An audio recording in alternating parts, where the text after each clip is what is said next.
आता जी उपस्थित आहेत आम्ही हा एक प्रयोग करतो. मला आशा आहे की या पुढच्या काळात ही संख्या अजून वाढत जाईल. आजच्या या कार्यक्रमाचे अध्यक्ष आणि पंचायत समितीचे सदस्य दयानंद नाणेकर साहेब, या कार्यक्रमाचे प्रमुख वक्ते आनंद पाटील साहेब, चंद्रपूर तालुका पत्रकार संघटनेचे अध्यक्ष आणि ज्येष्ठ पत्रकार विजयकुमार गळवी साहेब, या कार्यक्रमासाठी उपस्थित प्राध्यापक दिनेश पाटील सर, नगरसेवक विरोधी गट नेते दिलीप चंदगडकर, नगरसेवक सचिन नेसरेकर, सरपंच संघटनेचे अध्यक्ष रामभाऊ वारसे, बळीराजा शेतकरी संघटनेचे अध्यक्ष नितीन पाटील, वनपाल दत्ता पाटील साहेब, माजी सभापती जगन्नाथ तुळशी साहेब आणि माझे सर्व पत्रकार बंधू, प्रथमतः पत्रकार दिनाच्या निमित्तानं मी आपणा सर्वांना शुभेच्छा देतो. आजच्या दिवशी 1832 साली बाळशास्त्री आंबेडकर यांनी मुंबई येथून दर्पण नावाचं वृत्तपत्र सुरू केलं. ते द्विभाषिक होतं, म्हणजे मराठी आणि इंग्रजी अशा दोन भाषेतून ते निघाले. कारण सर्वसामान्य नागरिकांची भाषा ही मराठी होती आणि तो काळ पारंपरिक होता. इंग्रजांची राजवट होती आणि इंग्रजांना समाजाच्या समस्या इंग्रजांना समजाव्या म्हणून इंग्रजीतून आणि लोकांचं प्रबोधन करावं यासाठी मराठीतून असं एक द्विभाषिक पत्रक सुरू झालं. ते मराठीतील पहिलं वृत्तपत्र असल्यामुळे बाळशास्त्री आंबेडकर यांना मराठीचे आद्य पत्रकार असं मानलं जातं आणि हा दिवस मराठी पत्रकार दिन म्हणून साजरा केला. मुंबई आणि पुणे किंवा अजून काही शहर असतील महाराष्ट्रात, तर इथला पत्रकारितेचा काळ आहे त्याला 100 वर्षाचा इतिहास आहे असं मिळतो. आणि तोच जर आपल्या ग्रामीण भागाच्या बाबतीत विचार केला तर म्हणजे बोलायचं झालं तर अगदी या अलीकडच्या 3 ते 4 दशकामध्ये आपल्याला पत्रकारिता सुरू झाली. अजूनही ग्रामीण आणि शहरी असा भेदभाव पत्रकारांमध्ये केला जातो. म्हणजे ग्रामीण भागाचा जो पत्रकार आहे तो जरी पूर्ण वेळ काम करत असला तरी वृत्तपत्राच्या मालकांच्या दृष्टीने तो अर्धवेळ असतो.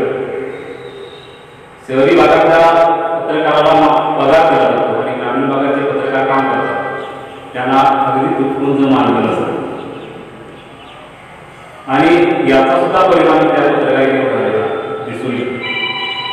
कारण पगार असल्यामुळे अर्धवेळ पत्रकारिता आणि तुटपुंज मान आणि आपल्या पत्रकारितेमध्ये येणाऱ्याचं प्रमाण खूप कमी आहे आणि त्या सुद्धा ग्रामीण भागावर तो एक आणले आहे. खरं तर पत्रकारिता हे प्रबंधनाचं माध्यम आहे आणि तिथं पैशाचा विचार करणं फारसं योग्य मानलं जातं. आपण समाजाचे प्रश्न मांडतो, एखादा प्रश्न सोडवतो आणि तो प्रश्न सोडवल्यानंतर ते समाधान मिळतं. ते पैशामध्ये त्याचं मूल्यमापन होत नाही. आणि खरं तर या समाधानाच्या जोरावरच आमच्यासारख्यांची पत्रकारिता पाहिजे सुरू आहे. चंद्रपूर तालुका कसा आजच्या खूप आहे आणि दर्यापर्यंत व्यापलेला आहे. हा तालुका मागास आहे असं आता मी म्हणणार नाही, कारण गेल्या 3-4 दशकामध्ये या तालुक्याने बरीचशी वेळ म्हणजे विकासाच्या मार्गावर आहे, गाठ टाकलेली आहे. आणि जी काही विकास कामं झाली त्यामध्ये लोकप्रतिनिधींचं, तिथल्या प्रशासनाचं सहकार्य असेल किंवा त्यांचा सहभाग असेल तर तितकाच सहभाग या विकासामध्ये पत्रकारांचा आहे असं मला वाटतं. म्हणजे वाडी वस्तीला जोडणारे रस्ते असतील, पिण्याच्या पाण्याचे प्रश्न असतील, आरोग्याचे प्रश्न असतील, शिक्षणाचे असतील, हे सगळं पत्रकारितेच्या माध्यमातून पत्रकारांनी मांडलं, ते समाजापर्यंत किंवा गेलं, ते प्रशासनाकडे पोहोचलं आणि ते जोडणुकीच्या दृष्टीनं प्रयत्न झाले. त्यामुळं इथल्या विकासामध्ये पत्रकारांचं योगदान हे नाकारता येणार. जंगली प्राण्यांचा त्रास, जीवितहानी या विषयाच्या अनुषंगानं सुद्धा पत्रकारांनी ज्या ज्यावेळी भाष्य केलं त्यावेळी कुठेतरी शासनाला जाग आली आणि जी काही भरपाईची रक्कम वाढलेली आपल्याला बघायला मिळते. याच्यामध्ये सुद्धा पत्रकारांचं योगदान आहे. अर्थात बातम्यांना जनतेने तोड देणं हे सुद्धा तेवढंच महत्त्वाचं. म्हणजे आता इथं नितीन पाटील बसलेले आहेत, बाकीचे काही आंदोलन करत आहेत, तर या लोकांनी जनतेचे प्रश्न घेतले, ते रस्त्यावर उतरले आणि त्या आंदोलनाला पत्रकारांनी उचलून धरलं. वृत्तपत्रांच्या माध्यमातून किंवा आता अलीकडच्या काळात सोशल मीडियाच्या माध्यमातून असेल त्यांना प्रसिद्धी दिली, त्यांना प्रेरणा देण्याचं काम केलं आणि त्यामुळे बरेचसे प्रश्न सोडवण्याच्या दृष्टीनं मदत झाली. पत्रकाराचं योगदान काय असं जर विचारायला गेलं म्हणजे आपल्या ग्रामीण भागाचा विचार केला तर गोंधळीसाठी घटना असेल किंवा कारणीमध्ये घडलेली असेल पाटण्यामध्ये काळाच्या एका फटक्याबरोबर काही मुलं अनाथ झाली, त्यांची करतील वडील झाली माणसं मृत्यूच्या दाढीत गेली आणि मुलं अनाथ झाली. त्यावेळी त्या पत्रकारांनी त्यांच्या करून कहाण्या या वृत्तपत्राच्या माध्यमातून जनतेपर्यंत पोहोचवल्या आणि जनतेनं भरभरून मदतीचा ओघ दिला. म्हणजे पाटणेसारख्या ठिकाणी जर त्या बहिणीला राहायला घर नव्हतं तिथं घर सुद्धा उभं राहिलं. मला असं वाटतं की ही या पत्रकारांच्या लेखणीची खूप मोठी ताकद आहे.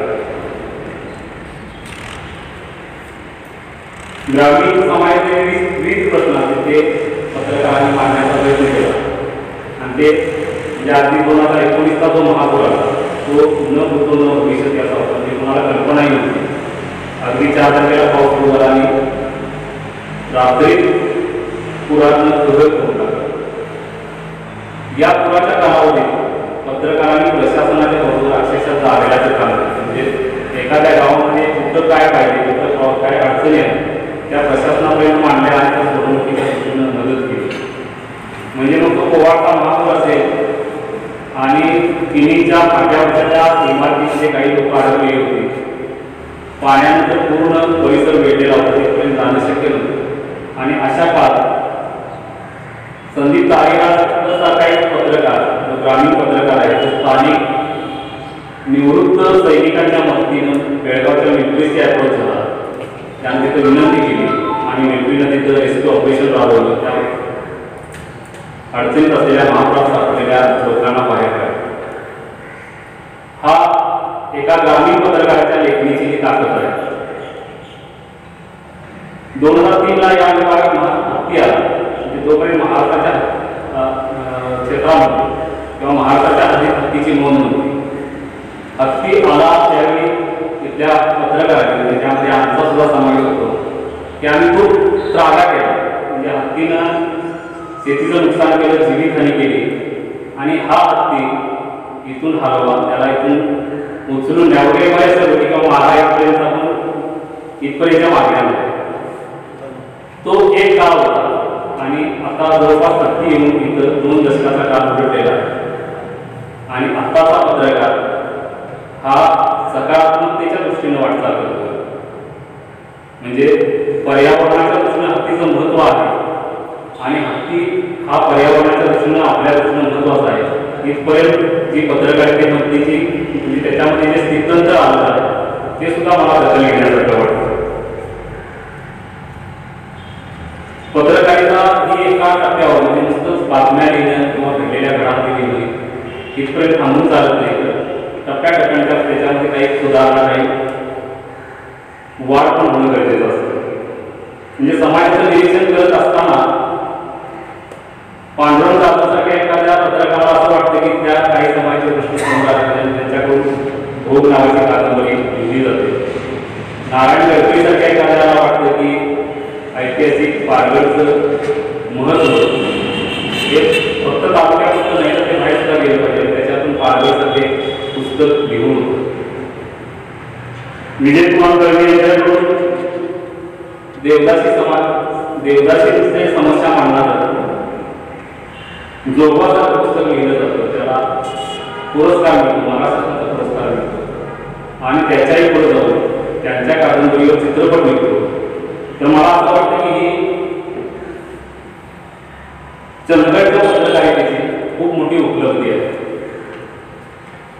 म्हणजे पत्रकारितेची ही जी काही वाटचाल आहे त्या पत्रकारितेची ती सोनेरी अक्षरानं लिहिण्यासारखी आहे असंच मला वाटतं. या निमित्तानं परत एकदा आपल्या सर्वांचं स्वागत करतो आणि माझं लावलेलं वास्तविक थांबवतो. जांभेकर यांचा जन्मदिवस पत्रकार म्हणून भाग आपण साजरा करत आलेलो आहोत. नेहमी आम्ही आमचा कार्यक्रम करत होतो. पहिल्यांदाच व्याख्यानाचा प्रयोग आम्ही केलेला आहे. आम्हाला अपेक्षित प्रतिसाद मिळालेला नसला तरी तुम्ही गर्दी लोक आहात. चंदगड तालुक्याचं क्रीम आनंद होतो. चंद्रकांतचं मी या व्यासपीठामध्ये या व्यासपीठावर आलेला आहे. तर आचार्य जांभेकर यांचा जन्म 6 जानेवारी 2012 रोजी झालेला आहे.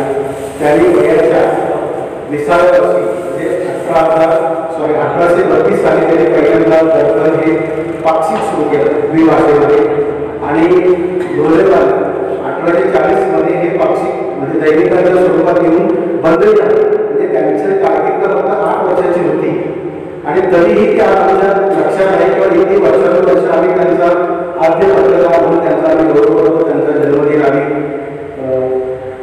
पत्रकार म्हणून साजरा करीत आलेलो आहोत. यावेळी आम्ही करू. तर तुम्ही सर्वजण इथे आलात त्याबद्दल तुम्हाला सर्वांचं पुनश्च एकदा अभिनंदन करतो. या कार्यक्रमाच्या अध्यक्ष जे आहे या कार्यक्रमाचे अध्यक्ष आहेत ठाणेकर यांचा परिचय तुम्हाला सर्वांना आहे. तरी सुद्धा एक माणूस कशी प्रगती करू शकतो याचं एक उत्तम उदाहरण म्हणजे दयानंद ठाणेकर आहे. म्हणजे लहानपणाच्या काळामध्ये त्यांनी खूप कष्ट सोसलेले आहेत. चंदगड तालुक्याच्या साप्ताहिक बाजारातून जाऊन त्यांनी मीठ विकलेलं आहे. तर आज ते मीठ विकणारे साधी व्यक्ती हे करून आज इतक्या राजकारणात असू दे व्यवसायात असू दे त्यांनी इतकी प्रगती केलेली आहे की त्यांच्या हा जो प्रवास आहे या प्रवासाचं कौतुक करावं पुढा आहे आणि त्यामुळे आम्ही कार्यक्रमाचे अध्यक्ष म्हणून नेमलेलं आहे. अनंत पाटील हे मूळचे खानापूर तालुक्यातले पण सध्या त्यांचं वास्तव्य गडिंग्लज तालुक्यात आहे. त्यांनी तो जो याचा आपला पुण्याचा भाडुणीचा जो साखर कारखाना आहे इकोकेम शुगर्स हा पूर्वी नलवडी साखर कारखाना होता. त्यांचे शेअर सुरुवात करण्यापासून तो त्या कारखाना जागेची निश्चिती तो प्रकल्प उभा करण्यामध्ये त्यांनी फार मोठे योगदान दिलेलं आहे. त्या कारखान्याच्या निमित्ताने आणि मनातच निसर्गाबद्दल ओढ असल्यामुळे ते सतत फिरत राहिले.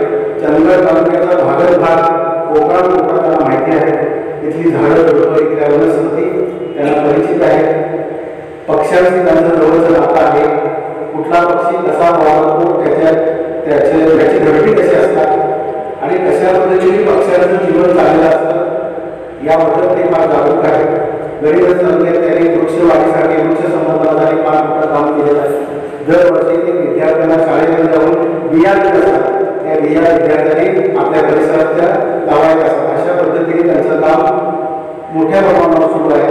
गडिंग्लजमध्ये पक्षीचे जात होते ते पक्षीचे दुरावले होते. गडिंग्लज शहरापासून ते पक्षी कोणती वृक्ष लावली कोणती झाडं लावली तर ते पक्षी येतील याचा त्यांनी अभ्यास करून त्या पद्धतीची झाडं नगर परिषदेला लावायला भाग पाडली आणि त्यांच्या आग्रहाखातर यांनी सुचवलेली संपूर्ण झाडे नगर परिषद कार्यक्षेत्राला लावलेली आहेत. ती झाडं मोठी होत आहेत. त्या झाडावर पक्षी येत आहेत हे यांचे यश आहे. दुसरी गोष्ट यांचा आग्रह होता की भविष्यामध्ये की त्यांचं जे गडिंग्लज नगर परिषदेचं लेटर पॅड आहे त्या लेटर पॅडवर चिमणीचा फोटो असा सर आताच चंद्रगड तालुक्याचे पुढे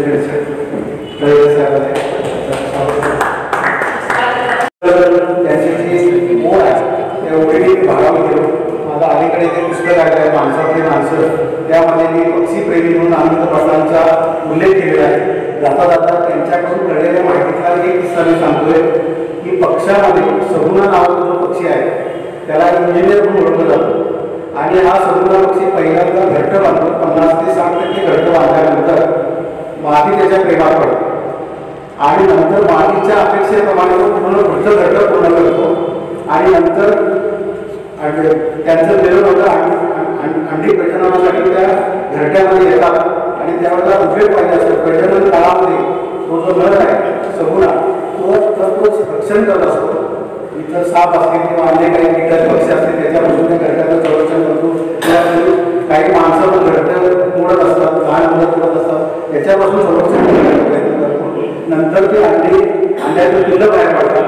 त्यावेळेला जो नर पक्षी आहे नर जो सगुणा आहे तो माती आणून आपल्या चोचीतून उघडी माती आणून आत घरट्यात लावतो आणि त्या पिलांच्या उजेडासाठी त्यातला एक काजवा आणून त्या चिखलाला चिकटतो. त्या बिल्डीच्या उजेडात ते पक्षी असतात लहान पक्षी असतात. तर असा इथला प्रत्येक पक्ष्यांचं घरटं कसं असतं त्याची राहण्याची पद्धत याबद्दल त्यांच्याकडे त्यांचा प्रचंड अभ्यास आहे आणि मला वाटतं की निसर्गाच्या दृष्टीने फार महत्त्वाचं आहे. निसर्गाचं संवर्धन करण्यासाठी पूर्ण तालुका झाले तर महाराष्ट्रभर फिरत असतात. झाडं कुठे लावावी ते सर्वांना सुचवत असतात. तर चंदगड तालुका निसर्गरम्य आहे. भविष्यात पर्यटनाच्या माध्यमातून आम्ही फार मोठी प्रगती करू अशी इथली परिस्थिती आहे. स्वप्नवेध पॉईंट असेल, चंदगड तालुक्यामध्ये 6 TMC पाणी आहे. या पाण्यामुळे बऱ्यापैकी विकास झालेला आहे की विकासाचं अंतिम परिमाण आम्ही गाठत आहोत. यापेक्षा अजून आमची प्रगती आहे. तालुक्यात आज नाही म्हटलं 300 ते 400 कोटीची काजूची उलाढाल होते. काजू व्यवसायाची होते. फक्त काजू बोलणं आहे प्रक्रिया करून ते विकणे हा सगळा प्रकार जर बघितला तर साधारणतः 400 ते 500 कोटीपर्यंतची उलाढाल काजू व्यवसायामध्ये आहे. रोज आपण 1.5 लाख लिटर दुधाचं उत्पादन करतोय. चंदगड तालुक्यातून 1.5 लाख लिटर दूध जातं. गोकुळ किंवा अन्य सगळ्या दूध संघांना 15 ते 20 लाख टन ऊसाचं गळा होत आहे. आपल्या तालुक्यामध्ये 3 साखर कारखाने असून उर्वरित बाहेरच्या कारखान्याने आमच्या तालुक्यात दूध जातो. जर ऊस आपण हिशोबात करला तर 15 ते 20 लाख टन ऊसाचं उत्पादन होतं. त्याशिवाय रकाना वेगळा, भाग वेगळं, बेगून वेगळा, रत्ताळे वेगळे हे सगळे इतर पिकं पण आमचे खूप चांगले आहेत. त्यामुळे आम्ही आर्थिकदृष्ट्या सक्षम आहोत असं मला वाटतं. तर या पुढच्या काळामध्ये पर्यटनाच्या माध्यमातून आपल्याला खूप मोठी प्रगती करायची आहे. महाबळेश्वरचं आपण उदाहरण घेतलं तर बरेच लोक म्हणतात की चंदगड तालुक्याला प्रति महाबळेश्वर आहे. तर मी तर म्हणेन की महाबळेश्वर हे प्रति चंदगड आहे. तर अशा पद्धतीचा निसर्ग आमच्याकडे आहे. असे धबधबे आहेत. योगायोगाने जुलै महिन्यामध्ये आम्ही आपल्या नवीन ठिकाणी गेलो. धबधबा दत्तापटणाच्या सहकार्याने चालू केलं. फॉरेस्ट एरियामध्ये कोदालीच्या पलीकडे जवळजवळ 4 किलोमीटर चालायचं होतं. ते निसर्गप्रेमी आहे. सर आम्ही पूर्ण तालुक्यामध्ये धबधबे बघितले. इतके सुंदर धबधबे आहेत. काही ठिकाणचे असे 10-12 ठिकाण आहेत झरे व्हर्टिकल होतात. म्हणजे महानगरपालिकेचा पाईप फुटावा आणि पाण्याची चिरकाटी वर यावी अशा पद्धतीने झरे असे उभे होतात. आणि हे झरे एक साधारणतः 8 ते 10 दिवसात बघायला मिळतात. वरचा भरपूर महापूर असतो, भरपूर पाऊस पडत असतो, म्हणून महापुराची पातळी वर गेलेली असते. त्यावेळेला हे झरे व्हर्टिकल होतात आणि ते पाहण्याचा योग फार कमी लोकांना, कारण लोक व्हर्टिकल होऊन घरात बसलेले असतात. त्यावेळेला आपण बाहेर पडायला पाहिजे. एखादी 4 चाकी बोलेरो म्हणा किंवा सुमो गाडी अशा पद्धतीच्या गाड्या जर आम्ही त्याचा जर आनंद लुटायचं ठरवलं तर मॅक्झिमम धबधबे म्हणजे भरपूर पाणी पडत असताना जे धबधबे पाण्याचा आनंद आहे तो अशा पद्धतीने खूप आम्ही त्यामध्ये पर्यटनाच्या अँगलमधून भविष्यात फार चांगली क्रांती करू शकतो.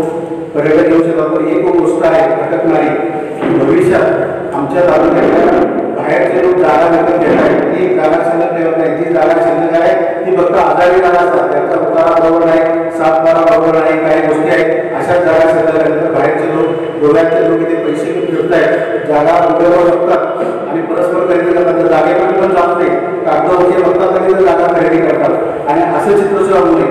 आज आपण जेव्हा कळस जागेकडे जातो, कळस जागेला जेव्हा पुराचं पाणी येतं त्यावेळेला एक महाप्रलय सरकार दिसतो की तांब्या सुंदरच्या आतमध्ये कळस झालेल्या गावात गेल्यानंतर तुम्हाला निदर्शनास येते. तर त्या भागात जमीन आहे जर आज विचार केला तर 10 लाख रुपये 12 लाख रुपये एकर जागेची किंमत आहे. भविष्यात तीच जागा बाहेरचा एखादा उद्योजक येईल तो 25 लाखाला एकर मागेल.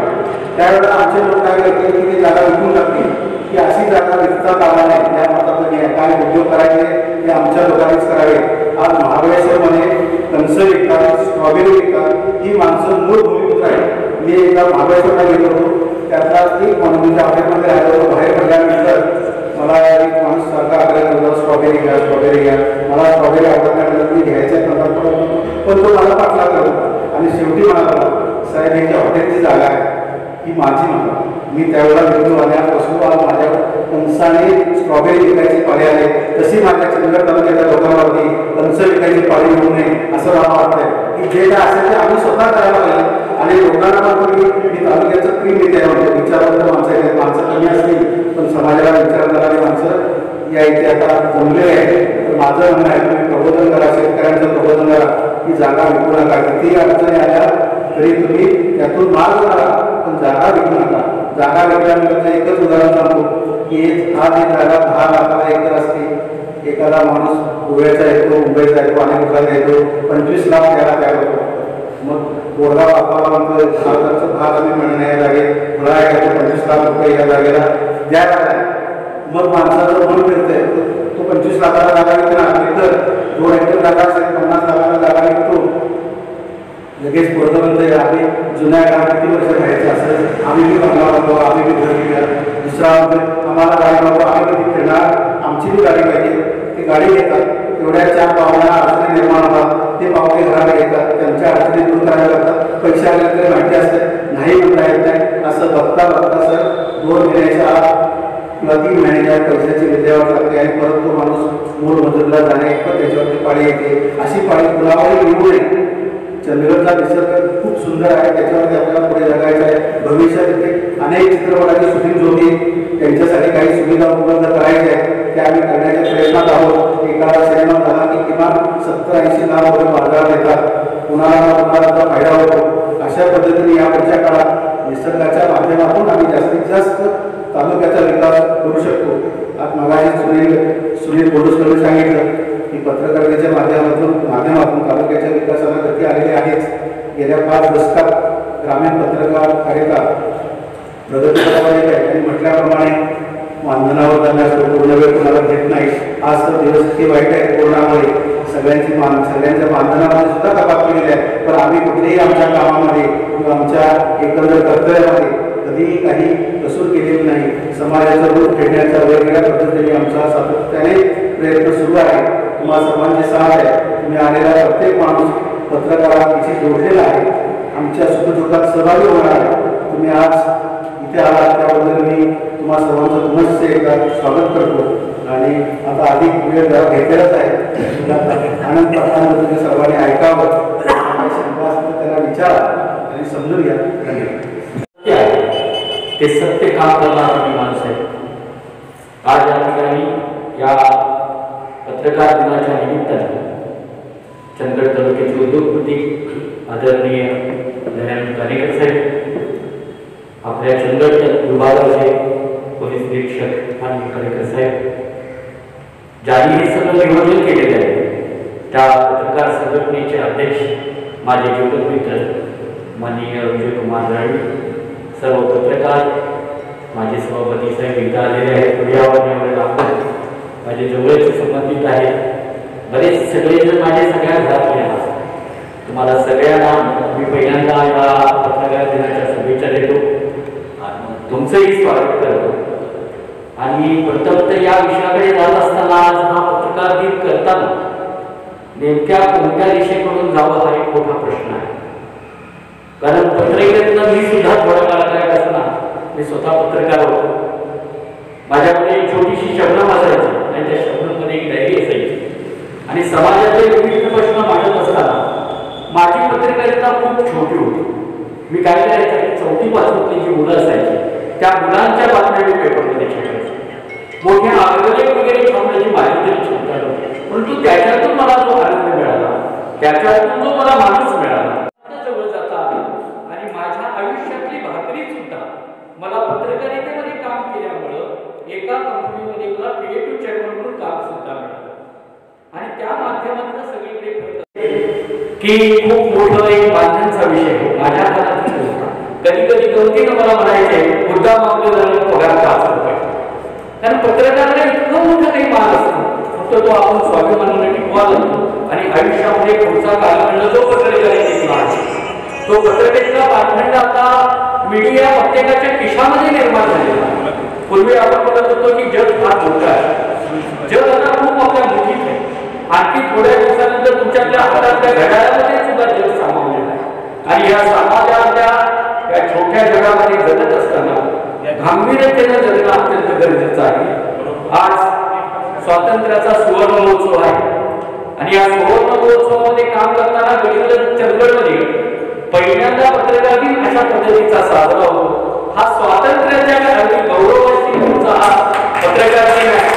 कारण देशाला 75 वर्ष पूर्ण होताना मला अगदी गर्वानं सांगावं लागतं की आपण फार मोठे भाग्यवान आहोत. कारण या स्वातंत्र्याचा आपण अमृत महोत्सव होतो. आणि म्हणून आपल्या या पत्रकार दिनाला बाळशास्त्री जांभेकरांची 5वी जिंकली आहे, विक्रम जांभेकर. त्यांना मी असं बोललो की मी गडिंगला चंदगडला चाललेलो आहे, तर त्यांनी मला लगेच सांगितलं की मी विजयभावना वाटतं की ते बद्दल त्यांनाही कधी बोललो नाही, परंतु त्यांनी आपण पत्रकार दिन साजरा करणार आहात म्हणून ज्याचं जांभेकरांच्या कार्यक्रमामध्ये जिथं घरी त्यांच्या मोठ्या प्रमाणाने भारतातून खूप लोक येतात, त्यांनी आपल्यासाठी एक शुभ संदेश पाठवून दिलेला आहे. म्हणून मी अशा रीतीने समजतो की बाळशास्त्री जांभेकर या ठिकाणी आलेले आहेत. त्यांनी एक पत्र पाठवून दिलेलं आहे आपल्याला दिनांक 6/1/2022. आदरणीय श्री विजयकुमार दळवी, ज्येष्ठ वरिष्ठ पत्रकार चंदगड सप्रेम नमस्कार. आपण आपल्या चंदगड विभागात 6 जानेवारी 2022 रोजी पत्रकार दिन साजरा करत आहात हे ऐकून समाधान वाटते. आद्य पत्रकार आचार्य बाळशास्त्री जांभेकर जन्मगाव म्हणजेच पत्रकारांची पंढरी असलेला कोंबुर्ले गावी आपण आणि आपल्या सहकार्यांनी भेट द्यावी, जेणेकरून त्यांची प्रेरणा आणि आशीर्वाद आपल्या सर्वांना मिळतील आणि दर्पणकारांना अपेक्षित असलेली पत्रकारिता पुढे नेण्यास नक्कीच मदत होईल. आमच्या जांभेकर परिवाराकडून आपल्याला या कार्यक्रमाला व पत्रकार दिनाच्या खूप खूप शुभेच्छा. आपला स्नेहांकित विक्रम सुधाकर जांभेकर दर्पणकर यांचे पाऊल 5वे वंशज, मुक्काम पोस्ट कोंबुर्ले, देऊळवाडी, तालुका देवगड, जिल्हा सिंधुदुर्ग. मी पुत्र आदरपूर्वक माननीय विजय कुमार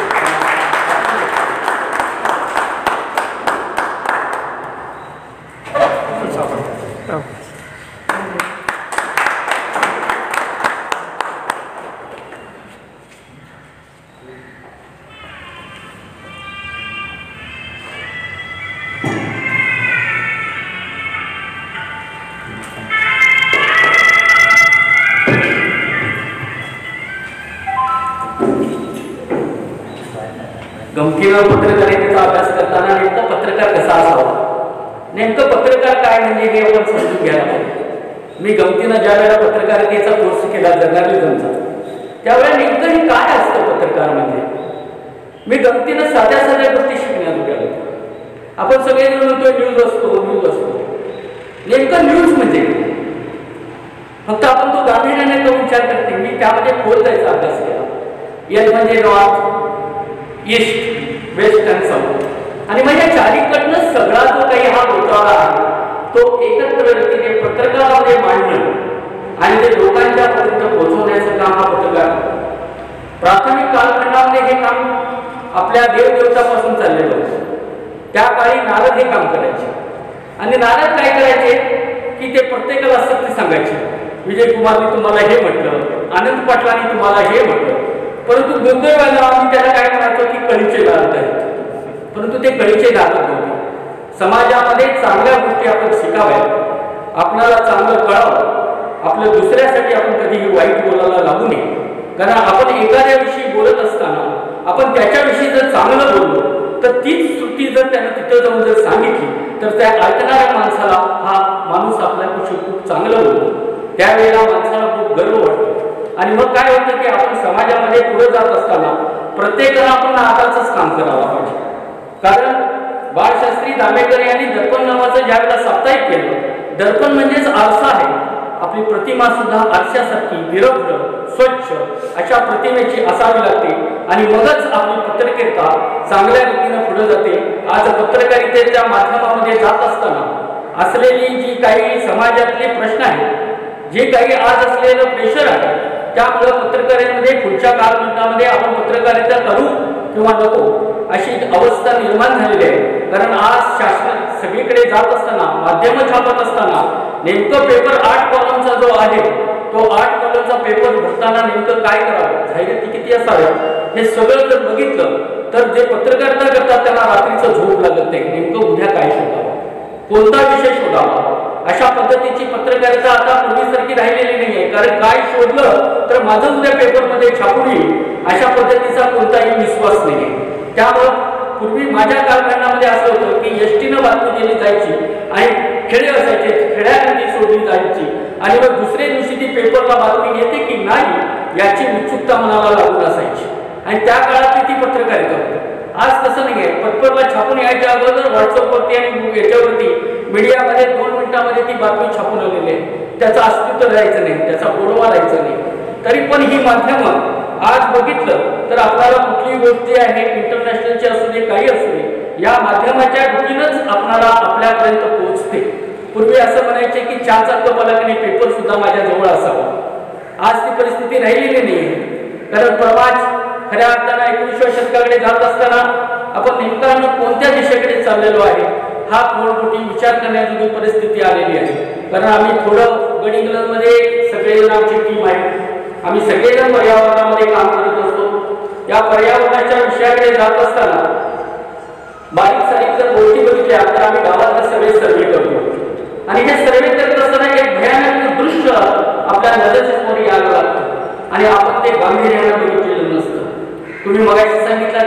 पर्यावरणामध्ये काम करतो. पर्यावरणामध्ये काम करताना खूप मोठ्या अडचणी निर्माण झाल्या होत्या. गडिंग्लज नगरपालिकेला ज्या वेळेला वृक्षारोपणचा मोहीम हाती घेतली त्यावेळेला तेच खड्डे आणि तेच झाड अशा प्रकारची परिस्थिती होती. दैवयोगाने शासनाला वृक्ष प्राधिकरण समिती निर्माण केली आणि त्या समितीमध्ये गेली 22 वर्ष मला काम करताना अत्यंत आनंद होत आहे. खूप छान काम करता आलं. मग आम्ही ठरवलं की गडिंग्लजमध्ये काम करत असताना कोणत्याही प्रकारचं झाड 1 फुटाच्या आणि 5 फुटाच्या उंचीच असलं पाहिजे. झाडं म्हणजे 100 असली तरी चालतील, परंतु ती झाडं जगली पाहिजे आणि लावताना सुद्धा ती चाकोरीबद्ध कशी लावता येईल, कोणत्या प्रकारची लावता येईल, कुठलं झाड कुठं लावल्यानंतर काय होईल या पद्धतीचा आम्ही पहिल्यांदा सर्वे आराखडा तयार केला. आणि आज दैवयोगाने तुम्हाला सगळ्यांना सांगायला मला अत्यंत आनंद वाटतो. आज माझ्याकडे गडिंग्लजमध्ये जगलेली 32,000 झाडं आहेत आणि त्याच्यामध्ये जवळजवळ 150 प्रकारचे वनस्पती आहेत. त्या 150 वनस्पती लावत असताना सुद्धा डॉक्टर कॉलनी आहे, तिथं औषधी झाड पाहिजे म्हणून सप्तपर्णी लावली.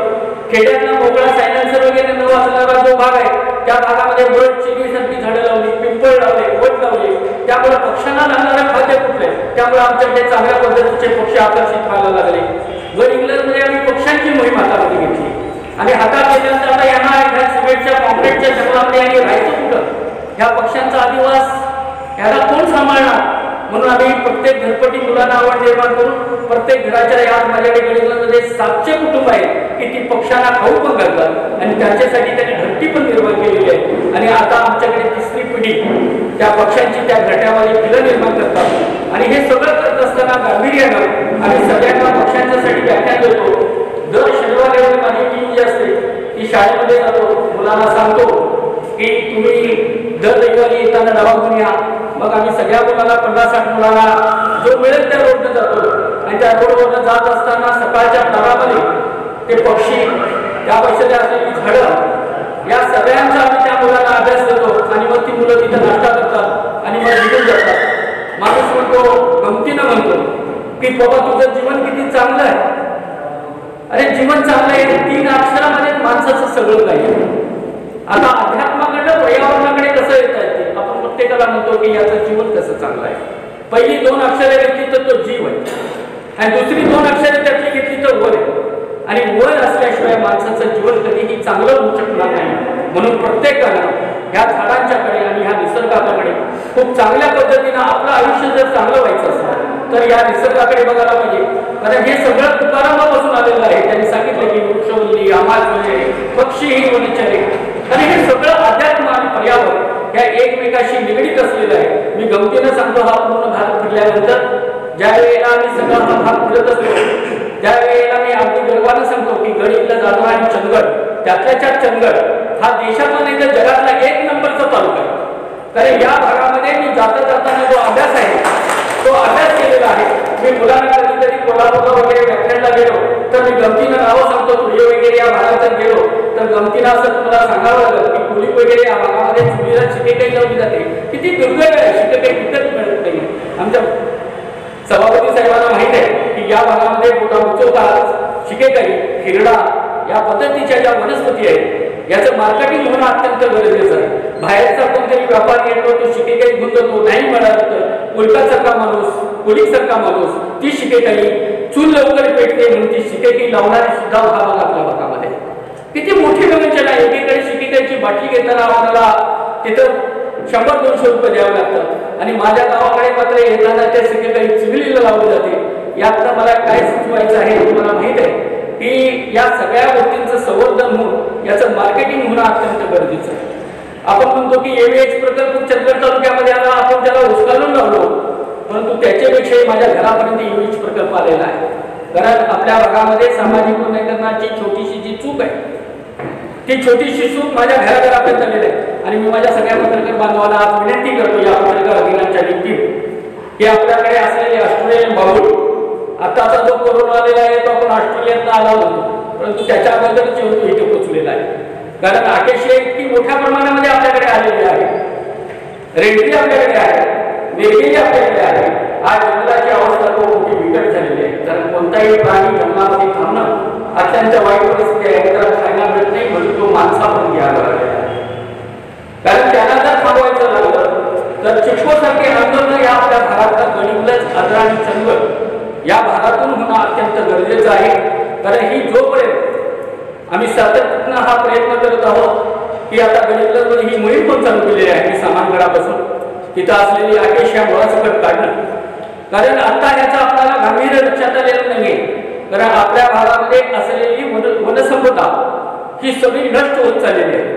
कारण पूर्वी आपल्याकडे शेताकडे जात असताना एखादा गेळा जर फुलला तर त्याचा वास आपल्याकडे त्या हेळ्याचा एक 4 कोसावर यायचा, मधासारखा वास यायचा, त्या मातीचा वास यायचा. हे वास येणंच आपल्या भागात आता बंद झाले. कारण आता आपल्याकडे खूप वेगळेच वास यायला लागले. आणि हे वास जर बंद करायचे झाले तर सगळ्या युवक पिढीनं या अमृत महोत्सवाच्या कालखंडामध्ये या काळ्या मातीचं आणि तांबड्या मातीचं जर रक्षण करायचं जर झालं, या माझ्या तांबड्या मातीला गमतीनं मी सांगतो, अध्यात्माने याच्याशीच सगळं निगडीत आहे. पूर्वी माणूस जन्माला आला ना की त्याला नाळे वाटे त्याची आई पोटाला घातली जायची. 9 महिने 9 दिवस तो पोटामध्ये फक्त आईच्या दुधावरती तो अगदी त्या नाळे वाटे खायचा. तर त्या आईविषयी आपल्याला किती मोठा गर्व आहे. परंतु 9 महिन्यानंतर त्या आई बाळाची नाळ कापली जाते आणि नाळ कापल्यानंतर एका गाडग्यात घातली जाते आणि ती या धरती मातेमध्ये त्या पोटात घातली जाते. आणि धरती माता म्हणते ह्या बाळाचं लक्षण आता माझ्यावर करण्याची जबाबदारी आहे. कारण आईच्या पोटात असताना आईनं त्याच्यावरती तो जगला, त्या नाळीत जगला. आणि मोठा झाल्यानंतर 9 महिने 9 दिवसानंतर त्याला पोटाला कोण देणार हा मोठा प्रश्न होता. मग ती धरती माता म्हणायला लागली आता याचं रक्षण मला करायचं. आणि हे समजून घेणं फार गरजेचं आहे. आपण माणसाचं आयुष्य जे आहे या मातीतूनच या मातीतच जाण्यासारखं आहे. कारण ज्या वेळेला आपली नाळ फुटलेली असते त्यावेळेला त्या धरतीशी आपलं अगदी रक्ताचं नातं झालेलं असतंय. म्हणून आपल्याला त्याने पहिली जन्म देणारी आहे. दुसरी जिनं आपल्याला जन्म घाल तिच्यामध्ये आपण आत्मा हा पंचतत्वापासून पडलेला आहे. आप, तेज, वायू, आकाश. आणि ही तत्व सगळी ह्या लाल मातीतूनच आपल्याला मिळतात. आणि मग ही पोटालाही देते आणि मेल्यानंतर आम्हाला सामावूनही घेते. त्यामुळे झाली ही दुसरी माता. आणि जी तिसरी माता आहे ती आपल्या भारत माता. अशा आपल्या 3 माता आहेत. आणि या समाजामध्ये जगत असताना माणूस म्हणून जगत असताना या 3 मातांच्या वरती आपली अपार श्रद्धा पाहिजे. आपण एक दिवसच शेतामध्ये त्यांच्या मंडपाची पुन्हा असते भूमीचे पूजन म्हणून एक दिवस करतो. या मातेचं आपण रोज पूजन करायला शिकायला पाहिजे. कारण ज्या वेळेला माझ्याकडे इस्रायलवरून रवी बेडम नावाचे जे भारताचे प्रतिनिधी होते ते माझ्याबरोबर एकदा दौऱ्याला आले. आणि दौऱ्याला आल्यानंतर मला काय म्हणाले की भारत हा सुवर्ण देश आहे. आणि खरोखर तो सोन्याने म्हटलेला नाही, निसर्गाने म्हटलेला. ते म्हणाले तुझ्या 12 कोसावर एक वेगळ्या पद्धतीचा मातीचा वास आहे. 12 कोसावरती एक वेगळ्या पद्धतीची पाण्याची चाळ, 12 कोसावरती वेगवेगळ्या पद्धतीची वृक्ष संपदा आहे. मी गमतीनं त्यांना म्हटलो असं सहज जाताना माझ्याकडे बोललो मी काही बघता नाही, परंतु बोलताना काम करताना मी चांगलं सांगू शकतो. आज माझ्याकडे 2 मुली फुलमंत्रांच्या वरती आपल्या गडिंग्लज आदरांच्या चंद्रकडे पीएचडी करतात. ते म्हणायला लागले की भारतामध्ये माझ्याकडे आल्यानंतर आम्ही 7 मजलीची इमारत बांधतो, 3.5 फुटाची माती टाकतो, त्याला असलेलं टेम्परेचर देतो आणि आम्ही सगळ्या पद्धतीची शेती करतो. तुमच्याकडे 12 कोसावरती एवढी माती आहे, एवढं सगळं चांगलं आहे, परंतु आपण काहीच करत नाही. आणि दुसरं दुर्दैव काय आहे आपल्या भागामध्ये, जी इस्रायलची शेती आपण करायला जातो, शासन जे प्रोग्राम राबवतो त्यामध्ये दुःखद घटना आहे. कारण त्या दौऱ्यामध्ये मंत्री आणि संत्र्यांची पोरं जातात, शेतकऱ्यांची पोरं जातात. आणि मग आपण शिकणार कसं शेती कशी करायची. माझ्या भागात माझ्या शेतीमध्ये सोनं आहे, परंतु काय पिकवावं आणि पिकवल्यानंतर त्याला काय करावं ते सुद्धा आपल्याला माहिती. म्हणून शासनाकडे मी गेली 15 वर्ष हा आमच्या गडिंग्लज आदरा चंदगड आणि इतर भागातली ज्या वेळेला मी कृषी पर्यटन बघितली त्यावेळेला याला शासनाचा काहीतरी बेस व्हावा म्हणून 15 वर्ष प्रयत्न करतो. आणि 15 वर्षाचा प्रयत्नानंतर गेल्या 24 वर्षाला शासनानं कृषी पर्यटन धोरण जाहीर केलं. आणि गेल्याच महिन्यामध्ये आपण कोल्हापूर जिल्ह्याचं कृषी पर्यटन धोरण लोकांच्या पर्यंत कळावं नेमकं कृषी काय. खरं म्हणजे मुळातच भारत हा कृषी प्रधान देश आहे. या देशातली कृषी डेव्हलप झाली तर ऋषी डेव्हलप होईल आणि ऋषी डेव्हलप झालं तर समाज डेव्हलप. परंतु आपण कृषीकडे म्हणावं तसं बघत नाही. कृषी ही अशी आहे लोकांनी याच्यावरती पिक्चर काढायची पाळी आली. मध्ये मी म्हणतो बघा आपण, नर्गिसचं एक पिक्चर आहे, मेरे देश की धरती सोना इगले इगले इगले मोती, मेरे देश की धरती. कोण करता हे लाल बहादूर शास्त्रीला कळलं, आम्हाला नाही कळलं. एकच पंतप्रधान होता की ज्याला शेतकरी कळला. दुर्दैवाने त्यांचा अंत झाला. खूप वाईट वाटतंय आज आमच्यासाठी अभ्यास करणाऱ्या माणसाला. लाल बहादूर शास्त्री असते ते हा भारत सुजलाम आणि सुजलाम झाला असता. लाल बहादूर शास्त्रींना माहित होतं की या भारतातला शेतकरीच ह्या सगळ्या भारतातल्या लोकांना खायला देतो. आणि त्यांना दुसरी गोष्ट माहित होतं की या शेतकऱ्याचा प्रोग्राम माझ्या देशाचंही रक्षण करतो. म्हणून त्यांनी त्यावेळेला नावा दिला जय जवान जय किसान. त्यानंतर ते इम्प्लिमेंट झालं. जवान मोठा झालं, शेतकरी मोठं झालं. या समाजामध्ये आपण मोठं जर व्हायचं असलं तर आपणाला आपली या कालखंडामध्ये या कृषी पर्यटन धोरणासाठी जी धोरणं आलेली आहेत, ज्यांच्याकडे पैसे नाही आहेत, ज्यांच्याकडे जमीन नाही आहे, मग अशी विजयराव म्हणाले की जमीन तुम्ही विकू नका. तुम्ही कधी गमतीनं जर तुम्हाला सवड असेल तर माझ्याकडे 1 एकरमध्ये मी ॲडव्हेंचर यावर टुरिझम डेव्हलप केलेलं आहे चित्रीवरती. माझा मानस होता खूप ह्या भागामध्ये मी खूप माझं वेगळं जातं. मी या भागामध्ये काम करत असताना गमतीनं तुम्हाला सांगतो, मी कॉलेजमध्ये वगैरे बोलायला आणि गप्पाटाप्पा मारायला जातो. या भागातली चारळ चूर्ण, काटेकोची, फातरपणी, घामणं, या सगळ्या करवंद, या सगळ्यांची जर मी लिस्ट जरी वाचली तर ती लोक म्हणतात की तुमच्याकडे आहे का. मी माझी शुगरपट्टी करताना बाहेर चढून यायची. त्यावेळेला मी त्या सीझनमध्ये त्या वेळेला खायला द्यायचं. आपल्याकडे मोठ्या प्रमाणामध्ये जांभूळ, मोठ्या प्रमाणामध्ये करवंद आहे, मोठ्या प्रमाणामध्ये मध आहे. मी ज्या वेळेला कृषी पर्यटन केलं तर त्यावेळेला 300 रुपयाने किंवा 150 रुपयाने मध मिळालं. आज माझ्याकडे 600 रुपये बॉटल दिली तरी मिळत नाही. आणि तुमच्याकडे कुणाकडे मध असेल तर त्यावरती विकून पण देतो तुम्हाला. म्हणजे ही परिस्थिती आहे. तुम्ही त्याचं या पर्यावरणामध्ये शिरून नेमकं भारत हा कृषीप्रधान औद्योगिकरण व्हायला पाहिजे, औद्योगिकरण व्हायला पाहिजे, अशा पद्धतीनं औद्योगिकरण आपणच करायला पाहिजे. सध्या हवामानाचा आपण म्हणतो की काय आता भरवसा राहिलेला नाही, शेतीचा भरवलेला नाही. कारण जागतिक हवामान बदलाची चर्चा जगभर चालते आणि ही चर्चा जगभर चालत असताना नुसतं आपण चर्चाच करतो. मी स्वतः काय करणार हे कधीच सांगत नाही. मी माझ्या स्वतःपासून सुरुवात करायला शिकायला पाहिजे. आणि मी तेच केलं माझ्या आयुष्यामध्ये की गडिंग्लजमध्ये जगत असताना छोटे छोटे मी उपक्रम हाती घेतले. पहिल्यांदा झाडाचा उपक्रम घेतला, त्यानंतर प्लॅस्टिक बंदी घेतली, त्यानंतर डॉल्बी सिस्टीम घेतली. गमतीनं सांगतो, डॉल्बीची सिस्टीम गडिंग्लजमध्ये सुरुवात केली. आणि सिस्टीम केल्यानंतर आमच्याकडे देशमुख साहेब म्हणून होते. त्यांच्यानंतर या देशामध्ये हायकोर्टनं मंजूर केलं आणि डॉल्बी एक इंचामध्ये म्हातारी वाजली. आपल्याला वाटतं त्याच्यामध्ये लग्नात करताना मोठी डॉल्बी लावून म्हणजे फार मोठं कष्ट केलं असं वाटतं. परंतु ही सगळी डॉल्बी सिस्टीम माणसाच्या आयुष्याला घातक आहे. नेमकं आपण काय साध्य करणार आहे जीवनामध्ये जगत असताना, आपण कोणत्या दिशेने जाणार आहे. कारण या दैनंदिन जीवनामध्ये जगत असताना मी नेमकं काय करणार आहे हा मी पण आपल्याला नेमकं कळणं गरजेचं आहे. आणि हे मोठ्याने सांगणं गरजेचं आहे. आपण छोट्या परिस्थितीमध्ये मोठं झालेलो असतो आणि माझं मोठं पण जगण्यासाठी मी कधीतरी माझं छोटं पण मी हरवलेलं असतो आणि ते मोठे पण जगण्यासाठी मी माझं स्वतःचं सगळं नुकसान करून घेत असतो. आणि ते नुकसान होऊ नये कारण आजच्या या पिढीमध्ये जात असताना आम्ही गडिंग्लजमध्ये लहान मुलांच्या वरती सर्वे करतो. गडिंग्लजमध्ये आज जवळजवळ 65 चायनीज शेल्टर. आता मला सांगा, काढणं त्यांचा व्यवसाय आहे, खावं की न खावं हा आपला प्रॉब्लेम आहे. मला सांगा, त्याच्यामध्ये असणारा प्रचंड प्रमाणातला चवीसाठी, जिभेच्या चोचलेसाठी पुरवण्याला लागणारा अधिनियम होतो. आपण किती मोठ्या प्रमाणामध्ये खातो फक्त चवीला बोलत. काही गडिंग्लजमध्ये आता अशी परिस्थिती झालेली आहे, नवरा बायकोला मोठा प्रचंड पगार आहे, फास्ट फूड खायचं, एक आईस्क्रीम खायचा आणि संध्याकाळी घरी जाऊन झोपायचं. मला सांगा, नेमकं आमची नाचण्याची भाकरी कोण खाणार. या नाचण्याच्या भाकरीला सुद्धा आता चांगले दिवस आले. आमच्या त्या कृषी पर्यटनमध्ये आम्ही नाचण्याचीच भाकरी केली का, त्या नाचण्यामध्ये असलेलं सत्व मला माझी स्वतःची ओळख असणं अत्यंत गरज आहे. आणि मी चंदगडमध्ये तुम्हाला सांगतो ना, मगाशी विजयरावांना सांगितले की हा जो निसर्ग संपदा आम्हाला जी मिळलेली आहे, आज कोरोनासारखे जे विषय आहेत, आज भारतातल्या 14 देशातल्या लोकांनी 14 देशात जंगल ट्रेकिंग हा विषय अत्यंत महत्त्वाचा केला. तुम्ही जंगलामध्ये का करायचं, माझं एक टायटल आहे जंगलामध्ये, बंद करा तुमचे विरुद्ध ऐका निसर्ग संगीत. कधीतरी जंगलात फिरताना जावा, दौडाला जावा, जंगलात जाताना जंगलाचा अभ्यास करायचा. हे झाड कोणतं आहे, हे झाड काय बोलतं, हे झाड मला काय सांगतं, त्याचा अभ्यास करायला शिकायला पाहिजे. म्हणून तिथं गेल्यानंतर आपली बडबड करायला पाहिजे.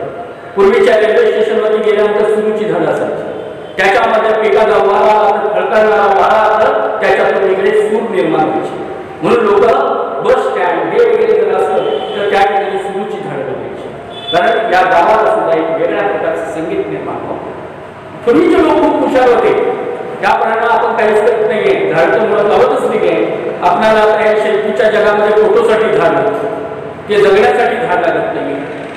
मी चांगल्या पद्धतीचं तुम्ही जर कधी जर तुम्हाला वेळ मिळाला, आपले काळ सिद्धेश्वर महाराज जे आहे कनेरी मठामध्ये त्यांनी 1 एकरची शेती केलेली आहे आणि त्याच्यामध्ये 100 प्लॅंटेशन केलेली आहे.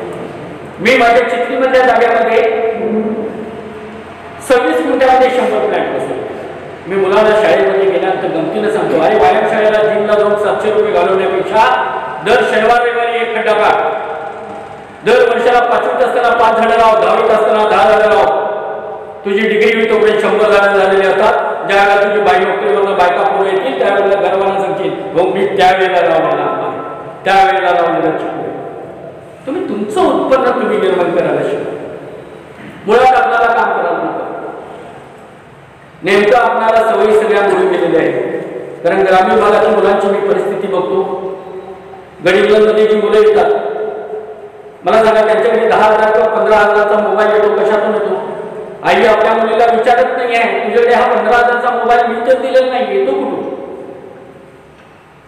ह्या सगळ्या गोष्टींचं गांभीर्यानं आपण या पालकत्वामध्ये या देशाच्या 75व्या अमृत महोत्सवाकडे जात असताना आपण हे सगळ्या छोट्या छोट्या ज्या गोष्टी स्वतःच्या घरापासून आहेत ह्या आत्मसात करायला शिकायला पाहिजे. सगळीकडे ट्रेस वाढलेला आहे. प्रत्येक जण म्हणतो या कामाच्या गडबडीमध्ये मला वेळ नाही. स्वतःच्या आयुष्यामध्ये तुम्हाला वेळ काढायला शिकायला पाहिजे. कारण कॉलेज वगैरे या सगळ्या भागातील लोक आता आमच्याकडे यायला लागले. तुम्हाला एक गमतीचं उदाहरण सांगतो. गोव्याच्या बीचवरती लोक निगेटमध्ये फिरतात म्हणून आमचे लोक गोळ्याला बघायला जातात. अरे का जातात ते? आपल्या मातीमध्ये एक वेगळा स्पर्श आणि गंध आहे. त्यांच्यामध्ये काखेचे विकार झालेले असतात. ते गोव्यातले लोक येतात, उघडं करतात आणि त्याच्यावरती वाळू टाकून घेतात आणि त्यांचे काखेतले विकार बरे होतात. इतकं आपल्याकडे जेनेटिक आहे. माझ्या चंदगडमध्ये माती 35 रुपये किलोनं जातं. कारण का की केरळमध्ये मधभात केला जातो आणि त्या मधभातीमध्ये चंदगडच्या मातीला 35 रुपये का? तर ते लावल्यानंतर त्याच्यामध्ये असलेले जे क्षार आहेत हे तुम्ही असं उंच केला ना, याच्यामध्ये होल्स आहेत. आपल्याला काम करायची सवय नाही, घाम पडत नाहीये. मग घाम येण्यासाठी त्या मातीचा लेप दिला जातो आणि सकाळच्या डीप किरणामध्ये त्याला बसवलं जातं आणि वाढल्यानंतर त्याला आंघोळ दिली जाते. 7 दिवसाच्या कोर्सला केरळमध्ये 15,000 रुपये घेतात. आज सगळ्या गोष्टी जर आपण बारकाईने जर डेव्हलप केल्या आपल्याच क्षेत्रामध्ये, शासनाचं कृषी पर्यटन सध्या धोरण झालेलं आहे. माझ्याकडे मी काम करत असताना गडिंग्लज आदरान चंदगडमध्ये मी सगळ्यांना आवाहन करतो, तुम्हाला कोणत्याही प्रकारची हे शासन म्हणजे केंद्र पर्यटन केंद्र जर करायचं झालं कृषी पर्यटन, तुम्ही माझ्याशी कधी संपर्क साधा. आपल्याकडे अगदी आपल्या उपसंचालिका दाता मॅडम आहेत, सुप्रिया दाता, पुण्याला असतात. त्यांचाही उपयोग चांगला आहे. त्याचं लायसन्स सगळं करावं लागतं आणि त्याच पद्धतीनं मग विजयवाड सांगितलं की या भागामध्ये काजू मोठ्या प्रमाणात आहे. आतापर्यंत आपल्या पलीकडच्या शिपल्यामध्ये 5 रुपये आपण डबा येतो. त्या डब्याला 25 रुपये कसं मिळतील हे धोरण कृषी पर्यटन मार्फत आता सध्या राबवलं. त्याला सकारात्मक भूमिका चाललेली आहे. कारण पलीकडच्या गोवा राज्यामध्ये हजारो फॅक्टरींना त्याचं लायसन्स दिलं जातं.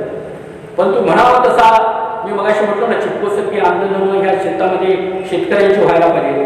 परंतु हे सगळं करण्यासाठी लोकांना वेळच नाही. कारण यासाठी स्वतः जगत असताना मी समाजाबरोबर माझ्या दुसऱ्यासाठी मी काय करतो? तुम्ही छोटं काम करा, तुमच्या गावामध्ये छोटं काम करा. तुमच्या गावामध्ये यावर्षी स्वातंत्र्याचा अमृत महोत्सव आहे. सगळ्या ग्रामपंचायत सदस्यांना संकल्प नका, तुम्ही प्रत्येक जण 1-1 झाड लावा. प्रत्येक गावामध्ये 75 झाडं लावा. तुम्हाला जगताना गर्व वाटावा. शाळेमध्ये मास्तर असतो, 15 रुपयाचं कोण फुटलेलं असतं, परंतु म्हणतो की शासनाने द्यायला पाहिजे. का बाबा असं? तू एखादं कोण दिलंस तर बिघडतं का? माझ्याकडे काहीच नाही, तुम्हाला गमतीनं सांगतो. तरी पण मी धनगरवाड्याची 65 मुलं शाळा शिकवतो. काय करतो? समोर आमचे दळवे साहेब आहेत, कानेकर साहेब आहेत. माझ्याकडे एक मुलं वाटलं तर मी सांगतो, साहेब मला एक तुमच्या मुलाच्या वाढदिवसाला मला तुम्ही ड्रेस आणि सावया देऊ शकाल का? कोणी नाही म्हणत नाही. समाजामध्ये हे हात मागण्यासाठी तुम्ही ज्या वेळेला स्वतःसाठी मागता त्यावेळेला चुकीचं आहे, परंतु समाजासाठी मागताना कोणत्याही प्रकारची लाज वळता कामा नये. कारण त्या माध्यमातून कोणीतरी या भारताचा एक चांगला मुलगा तो धनगरवाड्याचं पहिलं पोरगं गेल्या वर्षी बी पास झालं. मी माझ्या काकांचं काम चालू असताना सुद्धा यांना माहित आहे की धनगरवाड्यावरती लोक असायचे की त्यांना कामावर घ्यायचं. माझ्या एक चंद्री म्हणून बाई होती आणि तिची 2 मुली होती, त्यांच्या लग्नासाठी घ्यायच्या. अक्षरशः त्या वाड्यावरती धनगरांच्या मुलांना रेशन कार्ड सुद्धा मिळतं. कधी कधी एका पदावर गेल्यानंतर माणसाला एक वेगळा अधिकार प्राप्त होतो आणि अधिकाऱ्यांच्याकडे वजन निर्माण होतो. मग मी गमतीनं साहेबांना म्हणायचा, साहेब यांना पुढ्यातून 5 लिटर रॉकेट नेण्यासाठी देवासारखी प्रार्थना करतात. मग त्यांची काही जणांची रेशन कार्ड केली अधिकाऱ्याच्या बळावरती. आणि त्याच माध्यमातून असं आपण छोटं मोठं शेतकऱ्यांची म्हणजे ह्या लोकांच्यासाठी, या धनगरांच्यासाठी किंवा सामान्यातल्या गरिबांच्यासाठी. आज परवा माझ्याकडे एक मुलगा होता की जो रेशन दुकानमध्ये काम करत होता आणि अचानक कोरोनाच्या कालखंडामध्ये तो मयत झाला. त्याच्या दोन्ही मुलांना बघणारा कोणीही नव्हतं. किती लागतं मग मुलांना 6 वयाला होता, परंतु त्या मुलांचं भविष्य उज्ज्वल होतं. मग या अमृत महोत्सवाकडे जाताना ज्या लोकांनी आपल्याला बलिदान दिलं, मी तुम्हाला गमतीनं सांगतो, मी गडीमध्ये गेली 27 वर्ष स्वातंत्र्याचा जो स्तंभ आहे, ज्या लोकांनी क्रांतीमध्ये भाग घेतला आणि ती लोक मयत आहेत, त्या लोकांच्या नावानं तिथं प्रत्येक तालुक्यामध्ये एक संघ. मी दर सकाळी जातो, त्या क्रांतीस्तंभाला अभिमान करतो, नारळ फोडतो, हार घालतो. त्याच ऑफिसमध्ये लोक विचारतात काय होईल, किती दुर्दैव आहे देशाचं. आज स्वातंत्र्याच्या ध्येय आपल्या ह्या अमृत महोत्सवाकडे जात असताना आपल्याला कधीच काही वाटणार नाही की तुम्ही कुठल्याही कार्यालयामध्ये जावा, कुठेही जावा, आपल्या मनात स्वतःपासून शिस्त पाहिजे. मी नेमकं काय करतो, काय करायला पाहिजे. आज सगळी कार्यालयामध्ये तुम्ही परवाच कलेक्टर साहेबांना एक पत्र लिहिले की या स्वातंत्र्याच्या अमृत महोत्सवानिमित्त सगळी कार्यालय स्वच्छ करा. मी म्हणतो सांगण्यात उपाय काय ते, मुलाचा वाढदिवस करताना लाइटिंग करतो, केक करतो, सगळं करतो. आता त्या केक वगैरे म्हटल्यानंतर मी माझं एक दुसरं एक आमच्या कलेक्टर साहेब, मी गडीवरमध्ये जी मुलं आता केक करायला लागले म्हणजे की मुलांचा वाढदिवस साजरा करताना कॉलेजची मुलं आणि म्हणून आमच्या पीएसएननी मला चांगलं सहकार्य केले. त्यामुळे दोघांनी 8% ही प्रक्रिया बंद झाली. पण ते कापल्यानंतरही माझा विरोध होता. तो कापला 1000 रुपयाचा केक एक कुणाला मारून खेळतात, ही फार मोठी विकृती आणि ही विकृती बंद होणं त्या समाजाचा. पूर्वी गावाला एखादा पुढारी असला तर तो सांगायचं जमन हे कुणाचा प्रकार आहे, काय करतोस. आज ती परिस्थिती नाही. बोंबलत होते, माझं काही घेणं घेणं आहे का. शेतकऱ्याच्या बांधावर जाताना एक काटा जरी असला तर माझ्या भगिनीला किंवा भावाला लागल म्हणून उचलणारी पिढी माझी होती.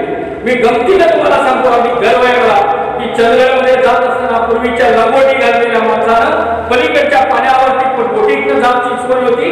ज्या वेळेला डोळ्यात जाण्याची वेळ होती, एखाद्या बाईला उचलून घेतल्यानंतर तो जाताना बहिणीची भावना होती आणि पूर्ण घातलेल्या कपड्यात मात्र बलात्काराची अवस्था होती. किती विधारक परिस्थिती.